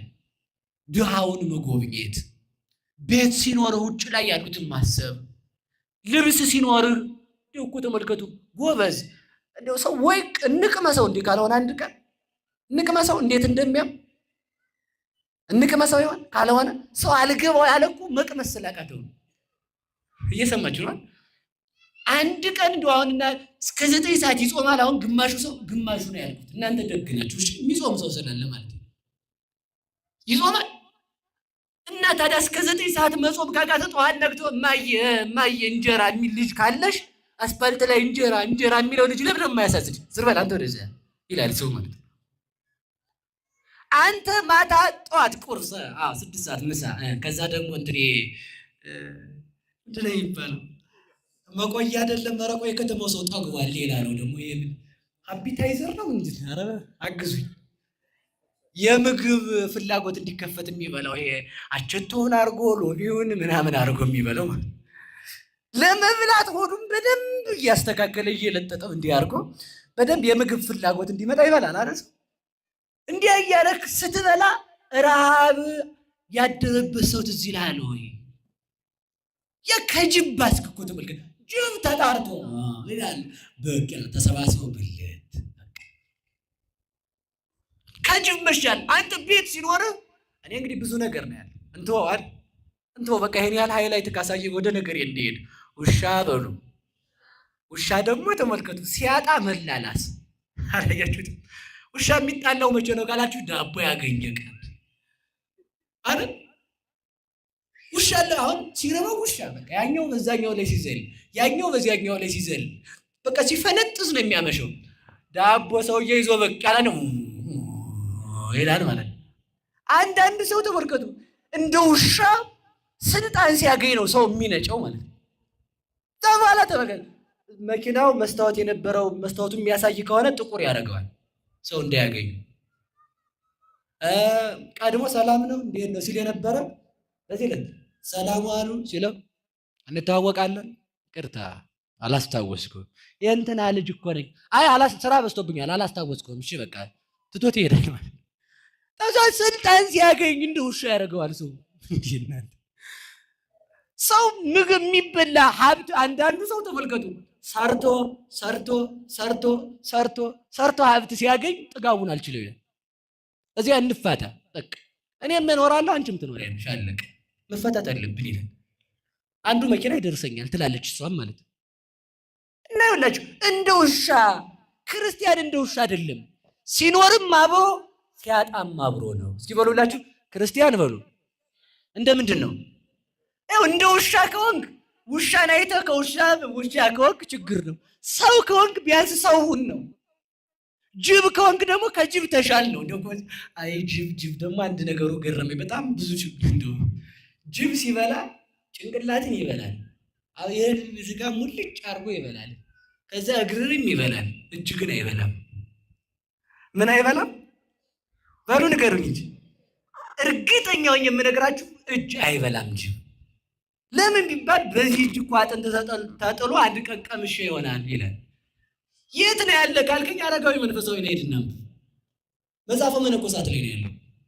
ለምን ሲባል በዚህ እጅ አጥንት በልቼ ይሆናል አለ። ተመልከቱ ያበላችው ሰው ከጅብ ይብሳል ይላል አይደል? የሀገራችን ሰው ያጎረሰውን እጅ በሉ እንጂ አጣርቅማችሁ ታጣቁም ግጥም ያደርገዋል። ሰው ሲበላ እያለ ነው ኋላ የሚትበው ማለት። ጅብ እንኳን ተመልከት፣ በዚህ እጅ አጥንት ተጥሎ ይሆናል ብለው እጅን አይበሉም። ባላደራ ለሀገር ሕግ፣ ለሀገር የስርዓት፣ ለሀገር የስነ መንግስት፣ የስነ እውቀት፣ የኪነ ህንፃ፣ የዜማ የሁሉ ባለመሰረት የሆነች ስንዱ እመቤት እኮ ድንግል ስንዱ እመቤት እኮ ቤተ ክርስቲያን ነበረች። ለምንድን ነው ያጎረሰቻቸውን እጅ ከጅብ ሰው የሚበሏት? ለምንድን ነው ያጎረሰቻቸውን እጅ የሚነክሷት? ተመልሰው ከጅብ የባሰ ሰው አለ ማለት ነው። እግዚአብሔር ከጅብ እንድንሻል ያድርገን። እኛም ከጅብ የባስን አለን። ይኸው የገጠሩ ሰው ልብሱ ቆሻሻ ነው አይደል? ቆሻሻ ስላችሁ መሳደብ አይደለም፣ አደፍ ያለ ነው። የከተማው ሰው ነው እናቴ በቃ በሽቶ ተጋጊጦ ምንም የማታርፍባት ንጹህ ነው የሚወጣው። ተሜ ያስኮላው ማለት ነው። ያስኮላው ተሜ ዩኒቨርሲቲ ገባና ሲመረቅ እናቱን እንዳትመጭ ይላል። ለምን? ቆሻሻ ለብሳ እንዳትመጣ እኮ ነው። እንዳትመጭ እዛ አየው። ያ ቆሻሻ መልበሷ የአንተን ሆድ ለመሙላት አንተን ለማስተማር ነበረ። በዛ የሚያፍር እጅ የሚነክስ ትውልድ ልጅ አለ ማለት ነው። ይቺ እናቴ ናት ብሎ እኮ አያሳይም፣ አይፖስታትም እኮ። ለምን ሲባል አይ እንደው ማዙካ ይላታል። ማዙካ ነው የሚለው ሲነቃ ማለት ነው። ማዙካ ዝም ብለህ ዘወር በይ። እኔ በጣም የሰማሁትን ልንገራችሁ። ልጁ ተመርቆ የምርቃን ዕለት እናቱን ጓዳ ዘግቷታል ብትበል ለእንዳትወጪ ቆይ ብሎ ማለት ነው። እንዲህ አይነት ትውልድ ከመፍጠር እግዚአብሔር ይሰውረን። ስለዚህ ያጎረሰን እጅ መንከስ፣ ውለታ የዋሉልንን ያሳከሙንን ይኸውላችሁ በልጅነት ያከበረችንን ቤተክርስቲያንን መጣላት፣ የክርስቶስን ደም የሰጠችንን ቤተክርስቲያንን መጣላት፣ የፈቱንን ያቆረቡንን ለልጅነት ያበቁንን ካህናቱን መምህራኑን መሳደብ ያጎረሰን እጅ መንከስ ነው። እግዚአብሔር እንዳንነክስ ያደርገን። ወደ ነገር ይሄዳል። ወደ ነገር ብቻ ልሂድ። እስኪ ውሻ በሉ እንጂ የውሾች አፍ ወዴት ነው አለ በሉ እንጂ። አሁን ይኸውላችሁ እኛ ውሾች ነን አይደል? የእግዚአብሔር ውሾች ነን። የእግዚአብሔር ውሻ ከሆን ከአረማውያን ጋር አንድ ሆነን ነው ቤተክርስቲያንን እየጎዳናት ያለ ነው ወይ? ተመልከቱ። አጥብቆ ቤተክርስቲያንን የሚገፋት ሰው ቤት ውስጥ ያለ ሰው ነው። እቤት ውስጥ ያለ መጥቶ አልቅሶ የተማረ መጥቶ አልቅሶ ዲፕሎማውን የያዘ እሷ አንተ ትልቅ ሰው ነህ ብላ ዕውቀት የሰጠችው ሰው ተመልሶ እጇን ይነክሳል። እግዚአብሔር ከእንዲህ አይነት ውሻነት ይሰውረን። አንድ አባት እንዲህ አለ። አባቱ አረጀ። ሲያረጅ እቤት በጣም ነዝናዛ ሆነ። ሚስቱን የልጁን ሚስት መደባደብ፣ ልጁን መማታት ያዘ። ሰው ሲያረጅ ጸባይ ነው የሚነሳው አይደል? እግዚአብሔር ሰው እጅ ላይ ከመውደቅ ይሰውረን። እሺ እውነቴን ነው። ሰው በፍጹም የማይታገስ ነው። እግዚአብሔር አለ እንጂ ከነቆሻሻችን የያዘን። እውነቴን ነው። እግዚአብሔር አለ እንጂ አምዲው አሁን እግዚአብሔር ጉዳችንን አውጥቶ እኔ አንተ ሰውዬ ይሄን ስታደርግ አልዋልክም ቢለኝ ከቤት ራሱ አልወጣም። ከቤት ማለት ነው። ሁለመናችንን የሸፈነ አምላካችን ስሙ የተመሰገነ ይሁን። ስለዚህ ተመልከቱ፣ ሲያረጅ ጸባይ ሲነሳው እንግዲህ ይሄን አባትክን የምታረግበት አለች የልጁ ሚስት። በቃ ተራራ ወስጄ ጅብ እንዲበላው ጥየው ልንጣ አለ። የት ወስጄ? እዛ ወስዶ ተራራ ላይ ሊጥለው ሲሄድ ትንሽ ልጁን አስከትሎ ነበረ። ተራራው ወጥቶ ጥሎት ሊመለስ ሲል አባዬ አለው። አቤት አለው። አባትክን እዚህ ተራራ ላይ ጅብ መጣልህ ነው አለው። አዎ አለው። እኔም አንተ ስታረጅ እዚሁ ጥዬ እሄዳለሁ አለው። ከዛ ይሄን ያዘና ያ ሰውዬ ምን አለ መሰላችሁ? አባቱን ትቶት ልፍ እንዳለ እንደዛ ሲለው ተመለሰና አባቱን አልቅሶ ይቅርታ ጠየቀው። ምን ነው ልጅ አለው። ጅብ እንዲበላ ነዝናዛ ስለሆንክ ጫካ መካከል አምጥቼ ጥዬ ነበረ። አሁን ግን እኔም ሳረጅ የሰራሁት እንደሚገጥመኝ ልጅ መክሮኛልና አንተን ወደ ቤት ወስጄ ጦርሃለሁ አለው። ምን ብሎ እንደመለሰልን ልንገራችሁ። እግዚአብሔር ይህን ያደርግ ዘንድ አይፈቅድልህም አለ። እስኪ በሉ እግዚአብሔር በሉ ይህን ታደርግ ዘንድ ለምን ሲለው ተመልከቱ። እኔ አባቴን እስካልጣልኩት ድረስ እኔን በአንተ እጅ እንደማይጥለኝ በአምላክ ያምን ነበረ አለ። ተመልከቱ።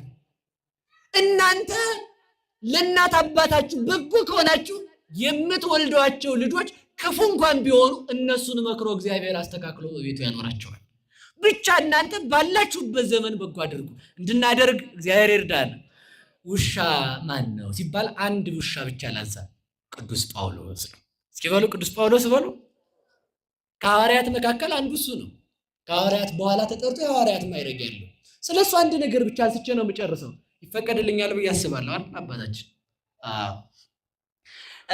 ቅዱስ ጳውሎስ እና ቅዱስ ፊልሞና። ጳውሎስ ማለት ብርሃን፣ ፊልሞና ማለት ስውር ቦታ ማለት ነው።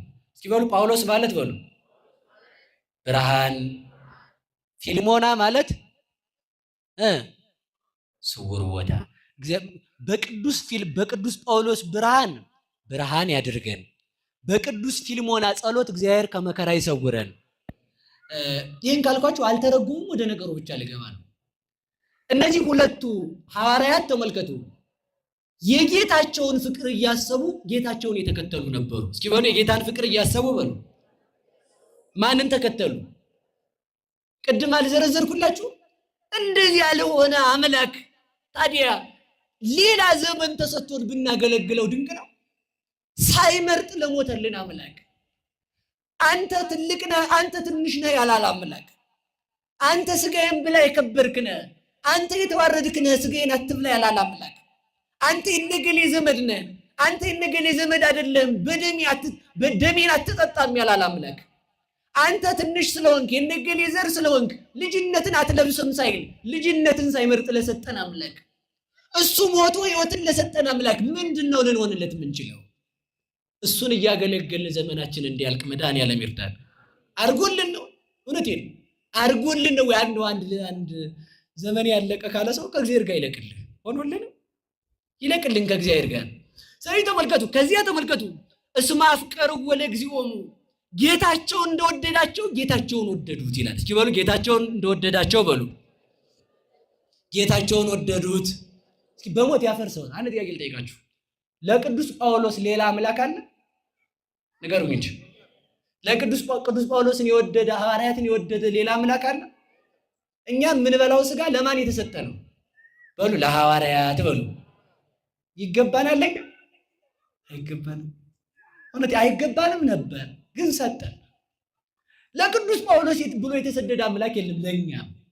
ለቅዱስ ጳውሎስ ብሎ መቃብር የወረደ አምላክ የለም ለእኛም። ለቅዱስ ጳውሎስ ብሎ የተሰቀለ አምላክ የለም ለእኛም ጭምር ነው እንጂ። ታዲያ እንደዚያ ከሆነ ቅዱስ ጳውሎስ በወደደበት ፍቅር እግዚአብሔርን ልንወደው ይገባል። እስኪ በሉ ቅዱስ ጳውሎስ በወደደበት በሉ። ማንን እንውደደው? ንገሩኝ። እንድንወደው ያድርገን። ከዚህ በኋላ ፊኒቆን ወደሚባል ሀገር ቅዱስ ጳውሎስና ቅዱስ ፊልሞና ገቡ ሊያስተምሩ ሲገቡ ተመልከቱ። ሀገር ውስጥ በጣም እኮ ነው የሚገርማችሁ። የክርስቶስ ሐዋርያት በየሀገራቸው እንዳይገቡ ዓለም ተማምሎ የክርስቶስን ሐዋርያ ለመውገር ተዘጋጅቶ ይጠብቃቸው። ተማምሎ እኮ ነው። ጌታም ተናግሯል። እናንተን ሲገሉ ለእኔ መስዋዕት የሚያቀርቡ ይመስላችኋል አለ። ተመልከቱ። እንዲህ አለ ቅዱስ ጳውሎስ። ቅዱስ ጳውሎስን ካልገደል እራት አንበላም አሉ እኮ ተመልክቶ አይሁድ። ጳውሎስን ካልገረፍ ነው ጳውሎስን ካልገደል እራት አልበላም ብለው ተማማሉ ይላል። እኔ ግን ይሁን አደርገዋለሁ በእግዚአብሔር ብዬ እኖራለሁ። ስለዚህ ተመልከቱ፣ ዓለም ሐዋርያትን ካልገደለ ሐዋርያትን ካላሳደደ እህል ውሃ ነው የተው። ዓለም አሁንም የክርስቶስን ልጆች ለማጥፋት እነሱን ካላጠፋን አይናችን እንቅልፍ፣ ለጆሮአችን ለአይናችን ሽፋሽፍት እንቅልፍ፣ ለምላሳችን እረፍት፣ ለህሊናችን ሰላም አናገኝም። ክርስቲያንን ማጥፋት አለብን ብላ ትመክራለች። የቅዱስ ጳውሎስ አምላክ ግን አለ። የማን አምላክ አለን? በሞቴ ንገሩኝ። ይሄ ዛሬ የመጣ አይደለም እኮ። ይሄው ጳውሎስን ካልገደልነው እህል አንበላም ማለኩ ነው። አይቻል ጳውሎስን ማጥፋት። ሐዋርያትን ካላሰርን አንበላም። አይቻል ሐዋርያትን ማሰር። ምን አለ መሰላችሁ? እኔ በመታሰሬም ቢሆን ወንጌልን እሰብካለሁ አለ ቅዱስ ጳውሎስ። ሲበሉ በመታሰሬም ቢሆን በሉ፣ በህይወቴም ቢሆን፣ በሞቴም ቢሆን፣ በመኖሬም ቢሆን፣ በስራቴም ቢሆን ማን ይሰበካል? ተመልከቱ። ህሙሙ ጳውሎስ ተገርፎ የሚታመመው ራስ ፍልጠት ወር ቁርጠት ያለበት ጳውሎስ በሽተኛ ያድን ነበረ። ለዚህ እኮ ነው የሚሞተው ጳውሎስ ሙታንን ያስነሳ ነበረ። የሚርበው ጳውሎስ የተራቡትን ያጠግባቸው ነበረ። የሚጨልምበት ጳውሎስ ለጨለመባቸው ብርሃናቸው ነበረ። ቅዱስ ጳውሎስ ለሁላችንም ያብራልን። ገባ እዚህ ሀገር ሊገቡ ሲሉ ምን አሉ መሰላችሁ? ይህንን ሀገር ስለሚገሉን በሁለት ነገር እንግባ ነው። ምን እናደርግ ሲል ፊልሞና ማነው ፊልሞና ምን እናደርግ ሲለው ተመልከቱ፣ ለዚህ ሀገር ፈላስፋዎች ነን ብለን እንግባ አለ። ምንድን ነን አለ? ከዛ ገቡና ተመልከቱ፣ ገበያው ዳር ሄዱና አጠሩት ሀገሩ። ምንድናችሁ ሲሏቸው እኛ ከሀገራችን የተሰደን የወጣ ነው፣ ፍልስፍና እያስተማርን አሰድደውን ነው። ስለዚህ ፍልስፍና የምናስተምር መምህሮች ነን አሉ። አይ ቅዱስ ጳውሎስ ጀግና እኮ ነው። እሰው ሀገር ሄዶ ገበያው ጋር አጥሩን አጠረና ቁጭ አለ። ምንድነው ሲሉት ፈላስፋ ነኝ። እዛ የሀገሩ ሰው አንዳንድ ልጅ እያወጣ እያመጣ ልጅን አስተምርልኝ ሲለው ቅዱስ ጳውሎስ ሲያስተምር ፊልሞና ደግሞ እየጻፈ ክርስቶስን ይሰብክ ነበር ለሕፃናቱ። አየው እንዲያ እያደረጉ ይህ ነገር የዚያች ሀገር ንጉሥ ቴዎዳስ ይባላል። ማን ይባላል? ያዙ እንጂ በደንብ አድርጋችሁ። ቴዎዳስ ንጉሱ ነው። ቴዎዳስ ሲሰማ ቴዎዳስ ደግሞ ሚስቱ አውፋመያ ትባላለች። በሁለቱም ያዙት ሌላም ስም ሊኖራት ይችላል በቅዱሳት መጻሕፍትና አንድ ቴዎድሮስ የሚባል ልጅ ነበራቸው። ማን እንግዲህ ይሄ ስም አደራችሁን እንዳሰነጥቁት፣ በቃ ዝም ብላችሁ ቴዎድሮስ ብላችሁ ያዙት። እሺ ሰው ተንኮለኛ ስለሆነ ማለት ነው። እና ይህ ቴዎድሮስ የሚባለውን ልጅ እንግዲህ ምን ላድርግ፣ የሰው ሁሉ ልጅ እውቀት እየቀሰመ የኔ ልጅ ደንቆሮ ሊሆን ነው ወይ ይልና እነዚያን ምን አደረገ መሰላችሁ? ከብት አረደ። 20 በግ፣ 20 ፍየል፣ 30 ዶሮ፣ በሬው ቁጥር የለው አረደና የሀገሩን ሰው ሁሉ ጠራና ሐዋርያትን ማንና ማን ጳውሎስንና ፊልሞናን ኑ ቤቴ ግቡ ብሎ መልእክተኛ ላከ። ማን ተጠሩ? በሉ እንጂ እነ ጳውሎስ በሉ እንጂ ጠሩ። ተጠርተው ንጉሱ ቤት ገቡ። መግቢያ ያጡት አያችሁ። ገቡና ሰው ሁሉ ሲበላ ሲጠጣ ፊልሞና ምን አለ መሰላችሁ? እንግዲህ እናስተምር ልጆቹን አለ። ቆይ ዛሬ የመብሊያ ቀን ስለሆነ አታስተምርቶ፣ ሌላ ቀን ታስተምራላችሁ አላቸው። ቅዱስ ጳውሎስና ቅዱስ ፊልሞና ግን ሰው ሲበላ ሲጠጣ በከንፈራቸው እህል እንኳን አልቀመሱም። ምን አልቀመሱ? በሉ ንገሩኝ እንጂ ረሃባቸው ማን ስለነበረ? የሰው ነፍስ ስለነበረ። ተመልከቱ፣ እንደ ፈጣሪያቸው ርሩ ስለነበሩ ከዚያ እህል ውሃ ሳይቀምሱ ዋሉ።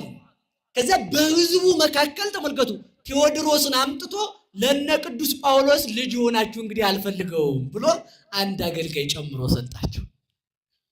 ከዚያ ቦታ ሰጣቸው። እዛ ገበያ መካከል ያጠሩትን ቦታ ሄዶ አሳጠረና እዛ ተቀመጡና አስተምሩ፣ ማንም አይነካችሁም አላቸው። ታዲያ ቅዱስ ጳውሎስ ይሰብካል፣ ፊልሞና ደግሞ ይጽፋል። ማን ይሰብካል? ምኑን ነው የሚሰብክ? ሃይማኖቱን በሉ እንጂ። አየው ሃይማኖቱን ይሰብክ ጀመር። ከዚያው ተመልከቱ እንግዲህ በሞት ያፈርሰዋል። ቅዱስ ጳውሎስ የማን ውሻ ነው? በሉ ንገሩኝ እንጂ። የክርስቶስ ውሻ ነው። ውሻ የሚጮኸው የሚያስከብረው የጌታውን ቤት ነው። የጌታ የእግዚአብሔር ቤት የተባለ ሰው ነው። ቅዱስ ጳውሎስ ሐዋርያት የሚያስከብሩት መናፍቃን እንዳይወስዳቸው ከአጋንንት የሚቀሙት ማንን ነው? ሰውን ነው። እግዚአብሔር ለሰው እንደሞተ ሐዋርያት ለሰው ይሞታሉ። ተመልከቱ ገቡ እዚያ። ከዚያ በኋላ ሲያስተምሩ ቆይተው ተመልከቱ ሰይጣን የዚህ ዘመን ሰው እኮ ክፋቱ እውነት የዚህ ዘመን ሰው ገና እኮ እኛ እንደው ከምጣድ ያልወጣ ሊጥ እንጀራ እኮ ነው ለዚህ ብሎ ያለበሰለ ዝም ብሎ እንጨቱ የጠፋበት እንጨት አያውቅም መሰለኝ ከተማ መብራት የጠፋበት እንጀራ ዝም ብሎ እዚያው ማለት ነው። አሁን ዝም ተፈተው ጎረቤቴ መከራ ሳይገኝ ባሌም እንዲህ ያለ ነዝናዛ እንደ ባለስልጣኑ አስገባሪዎቹም ይላል። ታዲያው ሰው ሰይጣን መጥቶ ቢያስገርፈህ ምን ልትለው ነው? እኔ እውነቴን ልንገራችሁ እየበቁ ሲሄዱ ተመልከቱ። ክርስቲያን እየበቃ ሲሄድ ፈተና እየቀረለት አይደለም የሚሄደው። ሰይጣን መጀመሪያ የሚፈትነን በራሳችን እስኪ በራሳችን በሉ። ቀጥሎ የሚፈትነን ራሳችንን ካስሸነፍን በባል እስኪ በሉ በባል ባል፣ ቤተሰብ፣ ልጅ ሰላም ከሆነ በጎረቤት፣ እስኪ በጎረቤት በሉ። ጎረቤት ሰላም ከሆነ በሀገር በሉ። ሀገር ሰላም ከሆነ ካሸነፍን ይሄን ሁሉ ሰይጣን ከዚያ በኋላ ሰይፉን መዞ ሰው መስሎ ነው ይመጣው። ሰው መስሎ ነው እያልኳቸው ያለው። ሐዋርያት ገብተው ፊንቆንን ሊወስዱበት ሲሆን እነ ቅዱስ ጳውሎስ ሰይጣን እንዲህ አለ፣ ከዚህ በኋላ ፊንቆን በቃ ለክርስቶስ ልትሆን ነው፣ ቶሎ ብዬ ልሂድና ሐዋርያትን ላጥፋል። ምን አለ መሰላችሁ? የሜዶን ንጉሥ ልጅ ነኝ ይልና ደብዳቤ ጽፎ አምላካቸዋል። ማኅተም ረግጦ ሰራዊት አስከትሎ የሜዶኑ የእንድርያኖስ ልጅ አርስጢስ እኔ ነኝ ይልና ሰራዊት አስከትሎ ቀኛዝማች ግራዝማች፣ እንግዲህ በዘመኑ ቋንቋ ያው እንደዛ እንደምታውቁት ነው። እሺ ተርጉሙት። ምናምን አዛዥ ብላችሁ ማለት ነው። እሺ እንዲያ ነው የሚባለው በዘመኑ ሲሆን እና እንዲህ አድርጎ ሄደና ንጉሱ ቤት ነው የገባው። ገባ ንጉስ። ከዛ ከበሮውን እያስጎሰመ ሴቶች እያጨበጨቡ፣ ግን ሰው አይደለም። ማነው እሱ? በሉ ሰይጣን በሉ እንጂ። ተከትሏቸው ሄደ። እዛ ሲሄድ ተመልከቱ፣ መጨረሻ ላይ ምን ሆነ መሰላችሁ? ንጉሱን ሄደና እኔ የሮሙ ንጉስ ልጅ ነኝ፣ ሀገራችንን አጥፍተው አባቴ አሰድዷቸው ወደዚህ ሀገር የመጡ ጳውሎስና ፊልሞና የሚባሉ 2 ሰዎች አሉ። እነሱን የንጉሱን ቃል የምታከብር ከሆነ እዚሁ በድንጋይ ወግረህ በእሳት አቃጥለህ፣ ብትፈልግ ቆዳቸውን ገፈህ፣ ባትፈልግ መቃብር አውርደህ፣ ባትፈልግ ባህር ጥለህ ግደላቸው። ያለዚያ ግን እኔ የንጉሱ ልጅ ነኝና በገመድ አስረህ ስጠኝ፣ እየጎተትኩ ወስዳቸዋለሁ። አየህ ሰይጣን ጉራ። ቆይ ያሳያቸዋለሁ፣ ወስዳቸዋለሁ አለ። ከዛ ምን አለ መሰላችሁ ንጉሱ፣ እንዴ እነዚያ ሰዎች ጠንቋዮች ናቸው እንዲህ አለ። አሁን መናፍቃኑ ካህናቱን ሲያዩ ጥንቆላ ነው ትዝ የሚላቸው። እነሱ ራሱ ጠንቋይ ስለሆኑ እውነቱን የምነግራችሁ ማለት እኛ አንጠነቁልም። ተመልከቱ፣ እኛ ጠንቋዮች አይደለንም። ተመልከቱ፣ ወለሰባ ጽረን ይመስሎሙ ዘንጌክ። ተመልከቱ፣ ሰዎች የሳትን ይመስላቸዋል፣ ሰዎች ያበድን ይመስላቸዋል። እመሰ እበድነ ለክርስቶስ ውእቱ። ብናብድም ሞኝ ብንባልም ብንሰደብም ብንገረፍም ብንሰደድም ጅልነታችን ለክርስቶስ ነው እንጂ እኛ እንደነሱ አይደለንም አለ ቅዱስ ጳውሎስ። እንደነሱ ያላደረገን እግዚአብሔር ይመስገን። ጠንቋዮች ናቸው አለ ሰይጣን። ተመልከቱ ሲል ንጉሱ ምን አለ? ሄዱና ይዛችኋቸውና በገመድ እየጎተታችሁ በመንገዱ ላይ ይዛችሁ ነው አስራችኋል። በማንና በማን ላይ ሰይጣን ተነሳ? በጳውሎስ ላይ በሉ እንጂ። ታሪኩን አጠር አድርጌ ብቻ ነግሬያችሁ ትምህርቴን ጨርሳለሁ። ታገሱኝ። እግዚአብሔር እናንተንም ይታገሳችሁ። እግዚአብሔርን አትታገሱትም? በሉ እንጂ። ማን ስለታገሰ? እውነቴን ነው። አሁን እዚህ መታችሁ ስታመሹ ስታረፍዱ ምንድን ማሰብ ያለባችሁ? እግዚአብሔር ታግሱ አይደለም ወይ ማለት አለብን። ካልታገስከው እግዚአብሔር አይታገስም። ብዙ ነገር አላወራም እዚህ ላይ። ስለዚህ ተመልከቱ። ከዚያ በኋላ ቅዱስ ጳውሎስና ቅዱስ ፊልሞና 6 ሰዓት ስለነበረ ልጆችን አስተምረው እረፍት የሚወስዱበት ሰዓት ነበረ። ምን የሚወስዱበት? ከዛ እረፍት የሚወስዱበት ሰዓት ስለነበር በእረፍት ሰዓት ደግሞ የንጉሱ ሚስት አምና የንጉሱ ሚስት ከመኖሪያ ቤት እያስተማሩ ቅዱስ ጳውሎስና ቅዱስ ፊልሞና ተመልከቱ፣ ደከም ብሏቸው ተኝተው የንጉሱ ሚስት እግራቸውን አያጠበች። ተመልከቱ። የንጉሱ ልጅ ቴዎድሮስ ደግሞ እየተማረ የተማረውን እየመለሰ የእግዚአብሔር ልጅ እንዴት ሰው ሆነ እያለ በዛ እየተመሰጠ ነበረ። ከዚያ ተመልከቱ፣ አደባባይ ቢፈለጉ ጠፉ። አይ ሰይጣን ተንኮሉ። ሲጠፉ ሰው ሲያጣቸው ተመልከቱ፣ አገራችሁን እናቃጥላለን፣ የያዝኩትን ሰራዊት ዙር ተዋጋ ብዬ አገርክን ነው የማጠፋው አለ ሰይጣን። ጉራው ማለት ነው ሲል ተመልከቱ። ንጉሱ ፈራ። ወዴት ሊገኙ ይችላሉ ብሎ መልእክተኞችን ሲልክ ከዲያብሎስ ሰራዊት አንዱ ሰይጣን ሽማግሌ መስሎ እኔ አይቻቸዋለሁ አለ። አያችሁ ሰይጣን ብላቱ። እኔ አይቻቸዋለሁ። የት ናቸው ሲሉት አንተ ቤት ተቀምጠው ሚስትህን እያማገጧት ነው፣ አንድ ሴትም ደግሞ እዛው አለች፣ የማይገባ ስራ ይሰራሉ አለ። እየሰማችሁ ነው አይደል? ማነው? ሰይጣን ሰው መስሎ ማለት ነው። አሁን ይሄ መናፍቃኖች ሲሰሙት ተመልከቱ፣ ሰይጣን እንዴት ሰው ይመስላል ሊሉ ይችላሉ። ሞኝ እስመ ለሊሁ ሰይጣን ይትሜሰል ከመ መልአከ ብርሃን፣ ሰይጣን የብርሃን መልአክ ሊመስል ይቻለዋል አለ እኮ። ተመልከቱ፣ እንኳን ሰው እንኳን ንጉሥ መምሰል መልአክ መምሰል ከቻለ ንጉሥ መምሰል ለሰይጣን ቀላሉ ነው። እሺ መናፍቅ እና ተመልከቱ፣ ወደ ነገር የሚሰዳቸው እንዳይሰነጠቅ ነው እንዲማረገው። ከዚያ ተመልከቱ፣ ሽማግሌ መስሎ እኔ አይቻቸዋለሁ ሲል የት ናቸው አለ። ከቤትህ አሉት። ከዛ ደግሞ አንድ ሰይጣን ደግሞ ሄደና ሴት መስሎ ንጉሱን በር ላይ ጠበቀው። ንጉሱ አብዶ ጨርቁን እየጎተተ ወደ ቤቱ ሮጠ፣ ፈርቶ ማለት ነው። ሲሮጥ በር ላይ ደግሞ ቆንጆዬ ሴት መስሎ ሰይጣን ጠበቀ። ሊገባ ሲል ክፍት ሲያደርግ በሩን ቆሟል። ማነሽ አንቺ ለምን እዚህ ገባሽ ሲላት፣ አይ ንጉስ እሜቴ እንደዚያ ነገር ነው አነጋገሩ ብዬ ነው። እሺ እሜቴ አይልም ሰይጣን። እሺ እና ምንድነው መሰላችሁ ንግስቲቱ ነው ያለ። እንደው ሸፈን አድርጎ ንግስቲቱ ወርቅ ልካ ብርና ወርቅ ልካ አሰጥታኝ ነይ ዝሙት እንድትሰሪ ብላ ጠርታኝ ዝሙት ሰሪ ስለሆንኩ እቤት ብር ተከፍሎኝ ነው የመጣሁት አለችው። ማን ነው እሱ? በሞቴ ንገሩኝ። አየው ሚስትን መጥቶ የሚያማልህ ሰው ላይሆን ይችላል። እሺ ባልሽን መጥቶ የሚያማልሽ ሰው ላይሆን ይችላል። አባቶቻችንን የሚያማልን ሰው ላይሆን ይችላል። እውነቴን ነው። ያው ሰይጣን ነው። በቃ ካልበቃ በሰው አድሮ ከበቃ ደግሞ እንደ ሰው አላምንም ካልክ መልአክ መስሎ ክንፉን እያማታ እኔ እኮ ሚካኤል ነኝ ሊል ይችላል ሰይጣን። በቃ ምን ጨነቀውስ?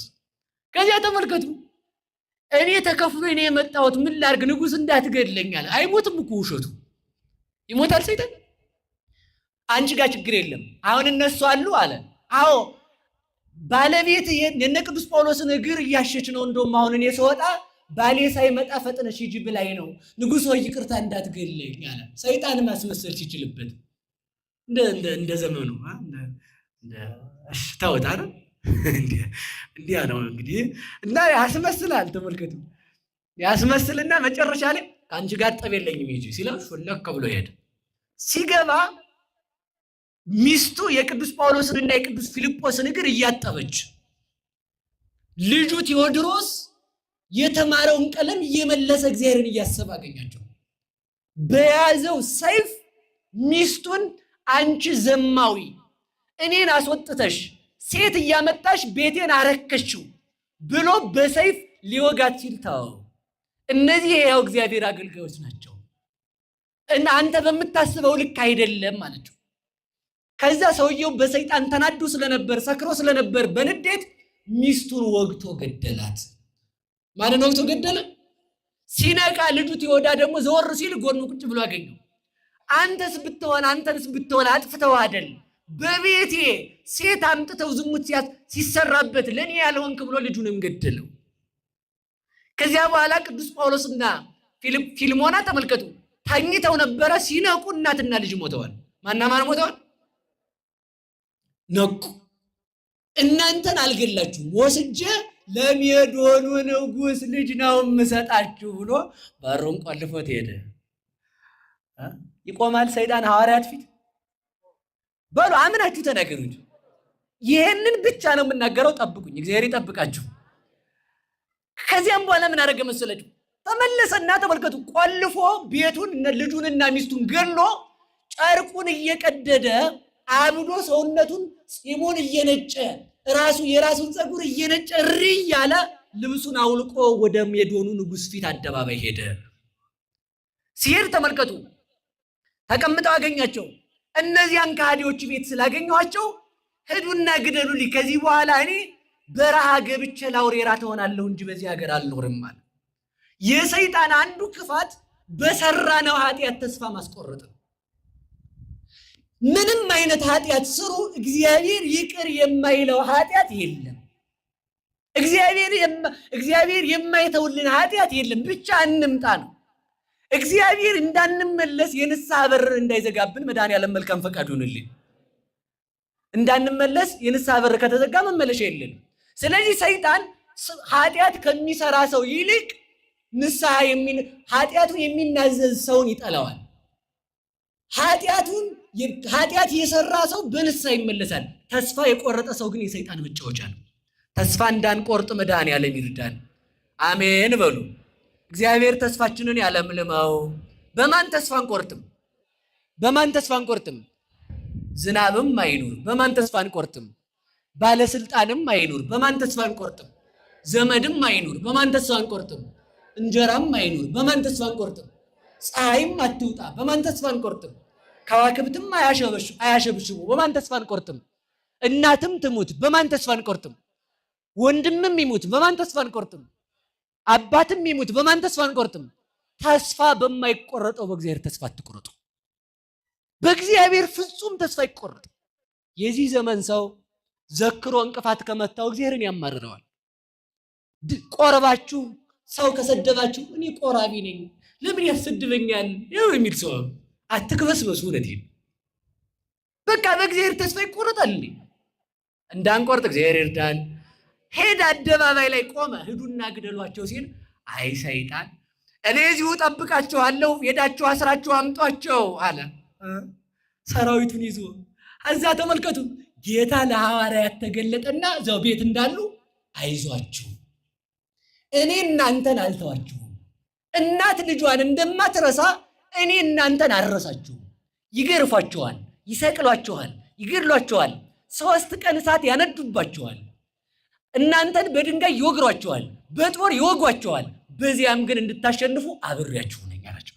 እስኪ በሉ አብሬያችሁ ነኝ በሉ። እግዚአብሔር ከማን ጋር? በሞት የነገሩ ምንም ነገር ድረስ ማን አለ አብሮ? እናንተ ታዲያ ምን ሆናችሁ ነው ገና ምላጭ ሳይሳብ የምትጮሁት? እግዚአብሔር እሳት ሳይነዳ ያጠፋል። ነዶ ነው በዚያ ውስጥ የሚያቆመው እኮ እሳቱ ነዶ በዚያ ውስጥ አንተ ተመልከት። ሰብዎ ለምንድነው ይባርክዎ ኩሉ ግብረ ጊዜ ለእግዚአብሔር ይላሉ ሰለስቱ ደቂቅ። እግዚአብሔርን ፍጥረት ሁሉ ያመሰግኑታል፣ እሳት ያመሰግነዋል። ይኸውላችሁ እሳት ውስጥ መግባት የምስጋናን አያቋርጥ። እግዚአብሔር እሳትን በማጥፋት የሚደክም አምላክ ሳይሆን እሳት እንዳይበላ እሳትን ጠባቂ የሚያደርግ አምላክ ነው። እሳትን ማጥፋትማ እናንተ ሙሃ ደፍታችሁ ትችላላችሁ። እግዚአብሔር ግን ይድነቃችሁ ብሎ እሳትን ዘበኛ ያደርጋል። አያረግም?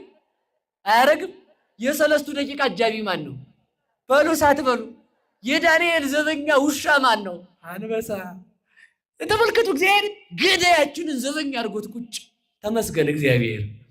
ስለዚህ ተመልከቱ፣ ከዛ እንደዚያ ብሎ ጉራውን ሲነፋ ክርስቶስ ለሐዋርያት ተገልጦ ሐዋርያትን በዝግ ቤቱን ሳይከፍት አወጣቸው። ክብር ለቅዱሳን አምላክ ይሁን። ካወጣቸው በኋላ ተመልከቱ፣ ሰይጣን ሐዋርያት መውጣታቸውን ሲያይ ቆይ እኔ ምንም ጣና እዛው እንድገድላቸው ብሎ ንጉሱን ተከትሎ ወደ አይ ሰይጣን። እነሱ ደግሞ ሄደው አደባባይ ቁጭ አሉ። ወደ ሞት ሄዱ። እስኪ በሉ ወደ ሞት ሄዱ በሉ። ክርስቲያን ናችሁ? ክርስቲያን ናችሁ? ክርስቲያን ወደ ሞት የሚሄድ ነው። ከሞት የሚሸሽ ክርስቲያን የለም። ሰለስቱ ደቂቅን እሳት ከሚከቱ ሰዎች ወገን አትሁን፣ እሳት የሚከቱት ተበልተዋልና። ከሚገቡት ወገን ሁን። ከሚዘፍኑት ወገን አትሁን፣ ከሚዘምሩት ወገን ሁን። ከሚሰድቡት ወገን አትሁን፣ ከሚሰደቡት ወገን ሁን። ከሚገፉት ወገን አትሁን፣ ከሚገፉት ወገን ሁን። ከሚያስርቡት ወገን አትሁን፣ ከሚራቡት ወገን ሁን። እግዚአብሔር ከእነዚህ እንድንሆን መድኃኔዓለም ይርዳን። ምክንያቱም ገፊዎች ቀናቸው ቢዘገይም ፍርዳቸው አይዘገይም። አሁን ተመልከቱ፣ ሲገቡ ሄደው አደባባይ ቁጭ አሉ። ቁጭ ሲሉ ተመልከቱ፣ ፈልገው እዛ በኋላ ሲያጧቸው እንዲህ አለ ሰይጣን፣ አሁን እኔ እዚሁ እቀመጣለሁ፣ እነዛን ሰዎች ሄዳችሁ በእሳት አቃጥሉ፣ ከቻላችሁ እየጎተታችሁ ይዛችሁ ነው አለ። ቆይ እንደውም እናሰቃያቸዋለን ይሉና እግዚአብሔር ያሳያችሁ። የብረት አክሊል፣ የብረት ጣት፣ ይህን ሰውነታቸውን የሚሸፍን እንደ ኮት፣ እንደ ጃኬት፣ እንደ ሱሪ፣ እንደ ጫማ አድርገው ሰርተው ሐዋርያትን በሚስማር መቱባቸው ሰውነታቸው ላይ። በምን?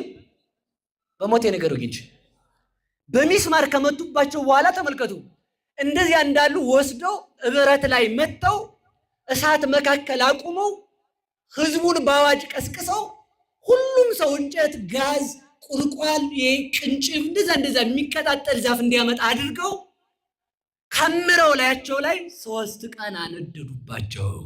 ስንት ቀን ነደደበት ቅዱስ ጳውሎስ? በሞቴ ንገሩኝ። 3 ቀን ነደደበት ቅዱስ ጳውሎስ። ከዚያም በኋላ ተመልከቱ፣ 3 ቀን ሲያነዱባቸው ሰንብተው እሳቱ ሲጠፋ ሰውነታቸውን ለማየት እስኪ ይዋቸው እንግዲህ ይከፈትና በሞት ያፈርሰዋል። አሁን እንኳን 3 ቀን 1 ሰዓት ቢያነዱብን ምንድነው የምንሆነው? ሰው ደግሞ በጣም ይነዳል። ታውቃለህ፣ የሰው ስጋ ይቃጠላል በጣም። ይሄ ነው ወቁሽ። የሰው ስጋ ጧፍ በሉት ከተያዘ በኋላ መንደዱ። በ3ኛው ቀን ያ የብረቱ ካስድ ሲገለጥ የነ ቅዱስ ጳውሎስን ቆዳ ይዞት ተነሳ። ቅዱስ ጳውሎስና ፊልሞና ግን አልሞቱም ነበረ። ቆዳቸውን ይዞት ሲነሳ ተመልከቱ። አሁንም እሳት እንደድባቸው ብለው ደማቸው ወደ መሬት ሲወርድ የዚያን ጊዜ እግዚአብሔር ደመናን አዞ በደመና እሳትን አጠፋ። ደመና መጥቶ ሲጋረዳቸው ክርስቶስ መጥቶ ከህመማቸው ፈወሳቸው። ክብር ለቅዱሳን አምላክ ይሁንልን። ውሻዎቹን የሚጠብቅ በተአምራት ስለሱ ብለው የሚመሰክሩትን የውሻ መኖሪያው አፉ ነው። የሐዋርያት መኖሪያቸው አፋቸው ነው። ሴት ሞቷ ባፏ ነው። የሐዋርያት ሞት ባፍ ነው ይላል ሊቃውንት። ተመልከቱ። ባስተማሩበት እንዲዛ ተደረጉ፣ ግን ምንም አልሆኑ። ከዚያም በኋላ በጦር እንውጋቸው ተባባሉ። እስኪ በድንጋይ እንውጋራቸው ነው እንጂ እስኪ በሉ። ድንጋዩን ሲወረውሩት ቅዱስ ጳውሎስን ሳያገኝ መሬት። እነዚህ ምታተኞች ማለት ያዘሰው ተመልከቱ። ስም መስጠት ጠንቋዮች ናቸው አለ። ጦር ሲወረውሩ ጦሩ እየተመለሰ መሬት ሳይነካቸው። ከዚያ በኋላ አንድ ድሜጥሮስ የሚባል አንጠረኛ መጡ። ማን የሚባል? ቅዱስ ድሜጥሮስ ደገኛውን አይደለም፣ ሌላ ጠንቋይ ነው። እሺ ሲያመጡት እንዲህ ያረግናቸው አልሞቱም ሲሉት፣ አይ እነዚህ ሰዎች የእግዚአብሔር ኃይል አለባቸው አልነካም አለ። ሲላቸው ደግሞ አንድ እለእስክንድሮስ አይደል ይላል ቅዱስ ጳውሎስ። እለእስክንድሮስ ያደረገኝ ነገር ይላል። አይታችሁ ታወንጌል። እለእስክንድሮስ የሚባል ባለስልጣን መጣ ሐዋርያትን ለማጥፋት። ከዛ እሱ ደግሞ አውርዱና ከተሰቀሉበት ቦታ ላይ አለ ወታደሮቹን ይዞ መጥቶ እኔ መሬት በሰይፍ ኦጋና ገድላቸዋለሁ ብሎ ሰራተኞቹ ሄደው የቅዱስ ጳውሎስንና የቅዱስ ፊልሞናን እግር ሊያወርዱ ያዝ ሲያረጉ እጃቸው ተጣብቆ ቅርት። እየሰማችሁ ነው? ማን ያንሳው? ተመልከቱ። ከእንዴት አድርጎ ከብረቱ ይላቀቅ እጃቸው። እናንተ እውነትም መሰሪያን ናችሁ እንዲህ አላቸው። እኛስ መሰሪያን አይደለንም፣ በሕያው እግዚአብሔር አምላክ የምናምን ሐዋርያት ነን እንጂ የክርስቶስ ባሮቹ ነን። አሁን ሰራዊቴን እንዴት አድርጌ ላስለቅቅ? በእግዚአብሔር እመን ይለቅልሃል እጃቸው አሉት። በማን እመን? አብላኝ እኮ ሹመኝ እኮ አይደለም ጥያቄያቸው። እመን በእግዚአብሔር። አያችሁት? የእግዚአብሔር ዘእግዚአብሔር ፈነወ ቃለ እግዚአብሔር ይነግር። እግዚአብሔር የላከው እግዚአብሔርን ይገልጣል። ዘር የሾመው ሰው ዘር ነው የሚሰብከው። እሺ ምናምን ፖለ ምናምን የሾመው እንትን ፖለ ምናምን ነው የሚሰብከው። ፖለ ነው ያልኩት አደራችሁን በሞቴ። ሆድ የሾመው ሆድ ነው የሚሰብከው። እንብላው እንብላው። በጅብ ቆዳ የተለጎመ ከበሮ ግቡ ሲያረጉት እንብላው ይላል አሉ ነው እና እንዲያ ነው። ሆድ የሾመው ሆድ ነው የሚሰብክ። እግዚአብሔር የሾማቸው እግዚአብሔርን ሰበኩ። እግዚአብሔር የሾማቸው ማንን ሰበኩ? በቃ አሁን ነገር የለ ጨርሰው ነው። ከዚያ በኋላ እንግዲያውስ አለ እዛ ጋር የደነፋ ነው ሰይጣን ንጉሱ ቤት ተቀምጦ እነዚህን ሰዎች ውሰዱና እዛ እነ ጳውሎስ ጋር ውሰዱና እዛ አስቀምጡ ሬሳቸውን አለ። ለምን መስላችሁ ነው ሰይጣን እንደዛ ያለው? ቅዱስ ማን ነው? እለእስክንድሮስ የሚባለው ባለስልጣን ተቆጥቶ ጳውሎስንና ፊልሞናን እንዲገል የቅድስት አውፎምያን እና የቴዎድሮስን አጽም ባልጋ ተሸክመው ጳውሎስ ፊት ወሰዱት። ከዛ ተመልከቱ። በአምላኬ ታምናለህ አለው ለእስክንድሮስን። ሰራዊቴን ካስለቀክልኝ እጃቸውን አምናለሁ አለው። ከዛ በኋላ ያን ሲናገር ቴዎድሮስ አፈፍ ብሎ ተነሳ። የንጉሱ ሚስት አፈፍ ብላ ተነሳች። እነዚያ የቅዱስ ጳውሎስን እግር ከችንካሩ ወርደው ለመግደል ወደ ችንካሩ የተጠጉ እጆች ለቀቁና ቆሙ። ከዚያም በኋላ እንዴ በአምላኬ አምናለሁ አለው። ከዚያም በኋላ ተመልከቱ። ሰይጣን ሲሰማ ከተማ ውስጥ እያውደለደለ እንዲህ አለ እነዛን ሰዎች አስራችሁ ካላመጣችሁ ጦርነት ልጀምር ነው አለ። አይ ሰይጣን እዛ እንደዛ ሲል እንደው እንዴት ሆኖ ይሆን እያለ ጠጋ እያለ ሲያይ ቅዱስ ፊልጶስ ማነው ፊልሞና ካባውን የለበሰውን ልብስ አንስቶ ከሰይጣን ትከሻ ላይ ወረወረው። ንጉስ ነኝ ብሎ ተቀመጠው ጋር የዚያን ጊዜ ተመልከቱ። ያ መልከኛ የንጉስ ልጅ መስሎ ቀኛዝማች ግራዝማች የያዘው ሰይጣን መልኩ ተለውጦ ኃይሉ ደክሞ መሬት ላይ ወደቀ።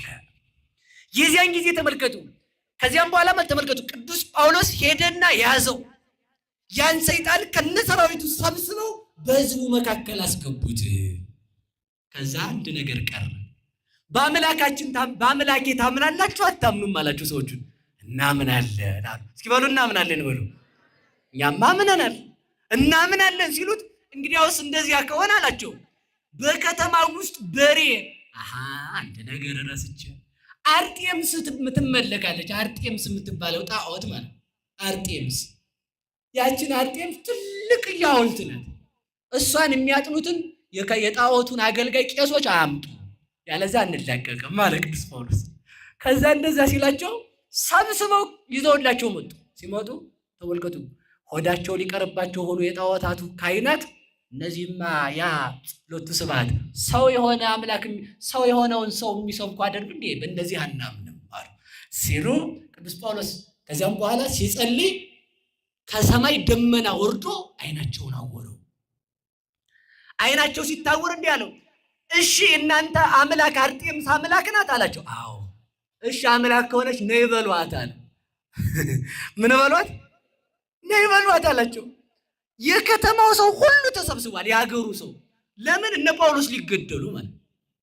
እዛ ነይ በሏት ሲላቸው አትመጣም፣ እሷማ አትመጣም፣ ዶሮስ ድንጋይ ይመጣል አላቸው። ድንጋይ ይመጣል ወይ? እንዴት ነው የሚመጣው? እናንተ ባታመጧት እኔ ያመጣታለሁ። ወይ ቅዱስ ጳውሎስ በሉ እስኪ እናንተ ባታመጧት በሉ። ማን ያመጣታል አላቸው። እኔ ያመጣታለሁ አለና ከሞት በደንብ ልብ በሉ። መጀም የሞተውን ማስነሳት ማንን? ቴዎድሮስን በሉ እንጂ። ያንን ልጅ ምን አለ? ሂድና በቅዱስ ጳውሎስ በሚሰብክበት አምላክ ስም ቅዱስ ጳውሎስ ኑ ብሏቸዋል ብለህ ይዘህልኝ አሉ። ሄዶ ተመልከቱ፣ እናንተ ጣዖታት አላቸው። አቤት አሉ። ቅዱስ ጳውሎስ በምሰብክበት አምላክ ኑ ብሏቸዋልና ኑ አላቸው። አንተናን ቴዎድሮስን ተከትለው ድንጋዩ ከዙፋን ወርዶ እየተንጓለለ ጳውሎስ ፊት ይሄድ። ወይ መታደር! ሰው ሁለት ነገር አደነቀ። አንደኛ የሞተውን ማስነሳት፣ እሳት 3 ቀን እንዲደንባቸው አለመሞት፣ ጦር ሲወረውልባቸው አለመግደል። እሳት አያቃጥላቸውም፣ ረሃብ አይገድላቸውም። የሞተውን ማስነሳት። በዚያውስ ላይ አርጤምስ ምን አይነት ደካማ አምላክ ነው! ሕፃን ልጅ እየጠራ ይዞት የሚመጣ በቅዱስ ጳውሎስ አምላክ አምነናል አሉ። ተመልከቱ፣ የቅዱስ ጳውሎስ አምላክ ስሙ የተመሰገነ ይሁን። የቅዱስ ጳውሎስ አፉ ወዴት ነው? ወደ ከሃዲያን ነው። ተመልከቱ። ከዚያም በኋላ እንዲህ አለ፣ ረገጸ ምድረ ይላል። መሬቱን ሲረግጠው ተመልከቱ። እዚያ የንጉሥ ልጅ ነኝ ብሎ ሰው መስሎ የሚያጭበረብረውን ጋኔን ከነሰራዊቱ መሬት ተከፍቶ እንዲወጣው አደረገው። ከዚያ ተመልከቱ፣ መሬቱን ረገጠና ውሃ ፈለቀና ተመልከቱ፣ እዚያ የተሰበሰበውን የሀገሩን ሰው በሙሉ አጠመቀው። ከዚያም በኋላ ቤተ ክርስቲያን ሰራላቸው። የቅዱስ ጳውሎስ አፍ ወዴት ነው? ወደ ጠላቱ በሉ እንጂ እናንተ ውሻ ናችሁ። ምንድን ናችሁ? የማን ውሻ? እኔ እመቤቴ እውነት የለው ምን አለ ውሻ በሆን እመቤታችን በወርቅ ጫማ ብታጠጣን እውነት ይልኩ አጌተኑን ብሷ ጫማ ለመጠጣት እንዴት የታደለ ውሻ ነው። ማኑም ከፈለኒዮም በዛት ይለት ከማ እሁር ውስተ ቤተልሔም። ምን ነው ማን እድል በሰጠኝ ቤተልሔም ሄጄ ጫማ እንኳን በተሸከምኩ። ምን አለ ያቺ ተሸክማት የሄደችውን አህያ እንኳን በሆንኩ። እውነት ይልኩ ምን አለ ተመልከቱ፣ ያቺ የመድኃኒት እናት ሰማዩን ምድር ስታረገው ቤተልሔም ከብት እንኳን ሆኜ ትንፋሽ በገበርኩ አለ። ተመልከቱ። ስለዚህ ተመልከቱ፣ ብፁዕ ነኝ ግን ይህን ሁሉ አላገኘው የሚልና ብፁዕ ነኝ ለምን? በልጅሽ ስላመንኩ ይላል። ተመልከቱ፣ በማን ስላመን? ብፁዓን ነን። ስለዚህ ውሻ ለክርስቶስ ውሻ እንድንሆን መድኃኔዓለም ይርዳን። ታማኝ ውሻ እንድንሆን እግዚአብሔር ይርዳን። የክርስቶስን መዓዛ መለየት፣ መምህራንን መለየት፣ የምታሸቱት የማን ትምህርት መሆኑን መለየት፣ ለማን ቤት መጮህ እንዳለባችሁ ማወቅ፣ ወገናችሁን አለመብላት። ውሻ መሆን ያ ነው። እሺ እንደ ውሻ የእብድ ውሻ ነው ባለቤት የማይለይ እንደ በሞት አንድ ነገር ልንገራችሁ፣ ውሻን ከቤት አያስገቡትም በሉ እንጂ ለምን? በዚያ በጅል ምላሱ የሆነ ያልሆነውን ስለሚልስ። መናፍቃን ውሻ ናቸው። ውሻ ቤት አይገባም። ለምን? የሆነ ያልሆነውን እንዳይልስ። ቅዱሳንን በተሳደቡበት በዚያ በልክስክስ ምላሳቸው መንግሥተ ሰማያት አይገቡም። ታዲያ ደግሞ ቤቱን መጠበቁን አይተውም። ታዲያ ክርስቶስ አምላክ ነው እያሉ ደግሞ ይሰብካሉ። ደግ ውሻ ያድርገን መድኃኒዓለም። ሰው የማይጠቅመውን ውሻ የማይጠቅመውን ቤት ይጠብቃል። ተመልከቱ። እኛ ግን የሚጠብቀንን ቤቱን እንድንጠብቅ እግዚአብሔር ይርዳን። ወንድማችንን እንድንጠብቅ እግዚአብሔር ይርዳን። ሁላችሁም እጃችሁን አውጡ። ቀልድ የለም አሁን ከዚህ በኋላ ማለት ነው። የማን ውሻ ነን? የማን ውሻ ነን? የማን ውሻ ነን? እኛ ይኸውላችሁ የዲዮቅልጥያኖስ ውሻም አይደለንም፣ የትራጃን ውሻም አይደለንም፣ የናቡከደነጾርም አይደለንም፣ የንግሥት አውዶክሳም አይደለንም። እኛ ተመልከቱ የምድራውያን ነገሥታት ውሻዎች አይደለንም፣ የክርስቶስ ውሻዎች ነን እንጂ። የውሻ አፉ ወደ ባለቤቱ ጠላት እንደሆነ የኛ አንደበታችን የእግዚአብሔር ጠላት በሚሆነው ራሱን በጠላው በሰይጣን ላይ ብቻ ነው። ስለዚህ ሰይጣን የሚያመጣውን ክህደት ሁሉ ለይተን አውቀን ወገኖቻችንን እንድንጠብቅ መድኃኔዓለም ይርዳን። መድኃኔዓለም ይርዳን። መድኃኔዓለም ይርዳን። እጃችሁን አውጡ። ከዛሬ ጀምሮ ወንድሜን እጠብቃለሁ ባሉ እንጂ በደንብ እህቴን እጠብቃለሁ፣ ሀገሬን እጠብቃለሁ፣ ቤተ ክርስቲያኔን እጠብቃለሁ፣ ሰውን አልጠላም በሉ እንጂ በሉ። ማንን አጠሉ? ካልጠላን ምን ማለት አለብን? የሚለው ውሻ ወደ ጠላቱ ነው አይደል? ነው አይደል? ወንድም ላይ የምጮኸው ምን ሆነ ነው የምጮኸው? ታረቅ ማለት ነው። በሉ እጃችሁን አውጡ። እንዲህ አይነት ቀልድ የለ። እውነቴን ነው። እንደው ስለተቆጣኋችሁ እግዚአብሔር ይቅር ይበለኝ። እሺ እኔ ልጃችሁ ነኝ። እንደው መቆጣት አይገባኝም። ግን ውሻ መሆን ትፈልጋላችሁ? በሰው መጮህ አቁሟ። እሺ በሉ እንጂ ቁሙ። ቆሙ ዝም ብላችሁ። እናቶቻችን ቁጭ በሉ፣ ትልልቆቹ ቁጭ በሉ፣ ወጣቶቹ ቁሙ። ወንድሜ በሉ በድያለሁ ማረኝ፣ ውሻ አይደለሁም፣ በአንተ ላይ አልጮህም። ስለዚህ ይቅር ብላችኋል አላላችሁ? ስለዚህ የተጣላነውን ሰው ይቅር ብለናል። አሁን እንግዲህ የተጣራችሁ ቂም የያዛችሁበትን ሰው ጠዋት ብታገኙት ደህና አደርክ በቃ። ውሻ በማያውቀው ሰው ይጮሃል። በማታውቁ ሰው የምትጮሁት እናንተ ሰውን ኳልኩሌት አድርጋችሁ የሰውን ኃጢአት አታውቁም። ምን አገባችሁ ሰው ኃጢአት አይደል? ምናልባት የሚጮህ ውሻ ካያችሁ ያ መጮህ ልማድ ነው። እንዲህ አይነት ውሻ እና እግዚአብሔር እሺ በላችሁ ታርቃችኋል አይደል? የታረቃችሁ እልል ብላችሁ እግዚአብሔርን አመስግኑ። ወስብሐት ለእግዚአብሔር ወለወላዲቱ ድንግል ወለመስቀሉ ክቡር። ይቆየን። እስከዚህ ሰዓት ስላቆየኋችሁ መርሐ ግብር መሪውንም እናንተንም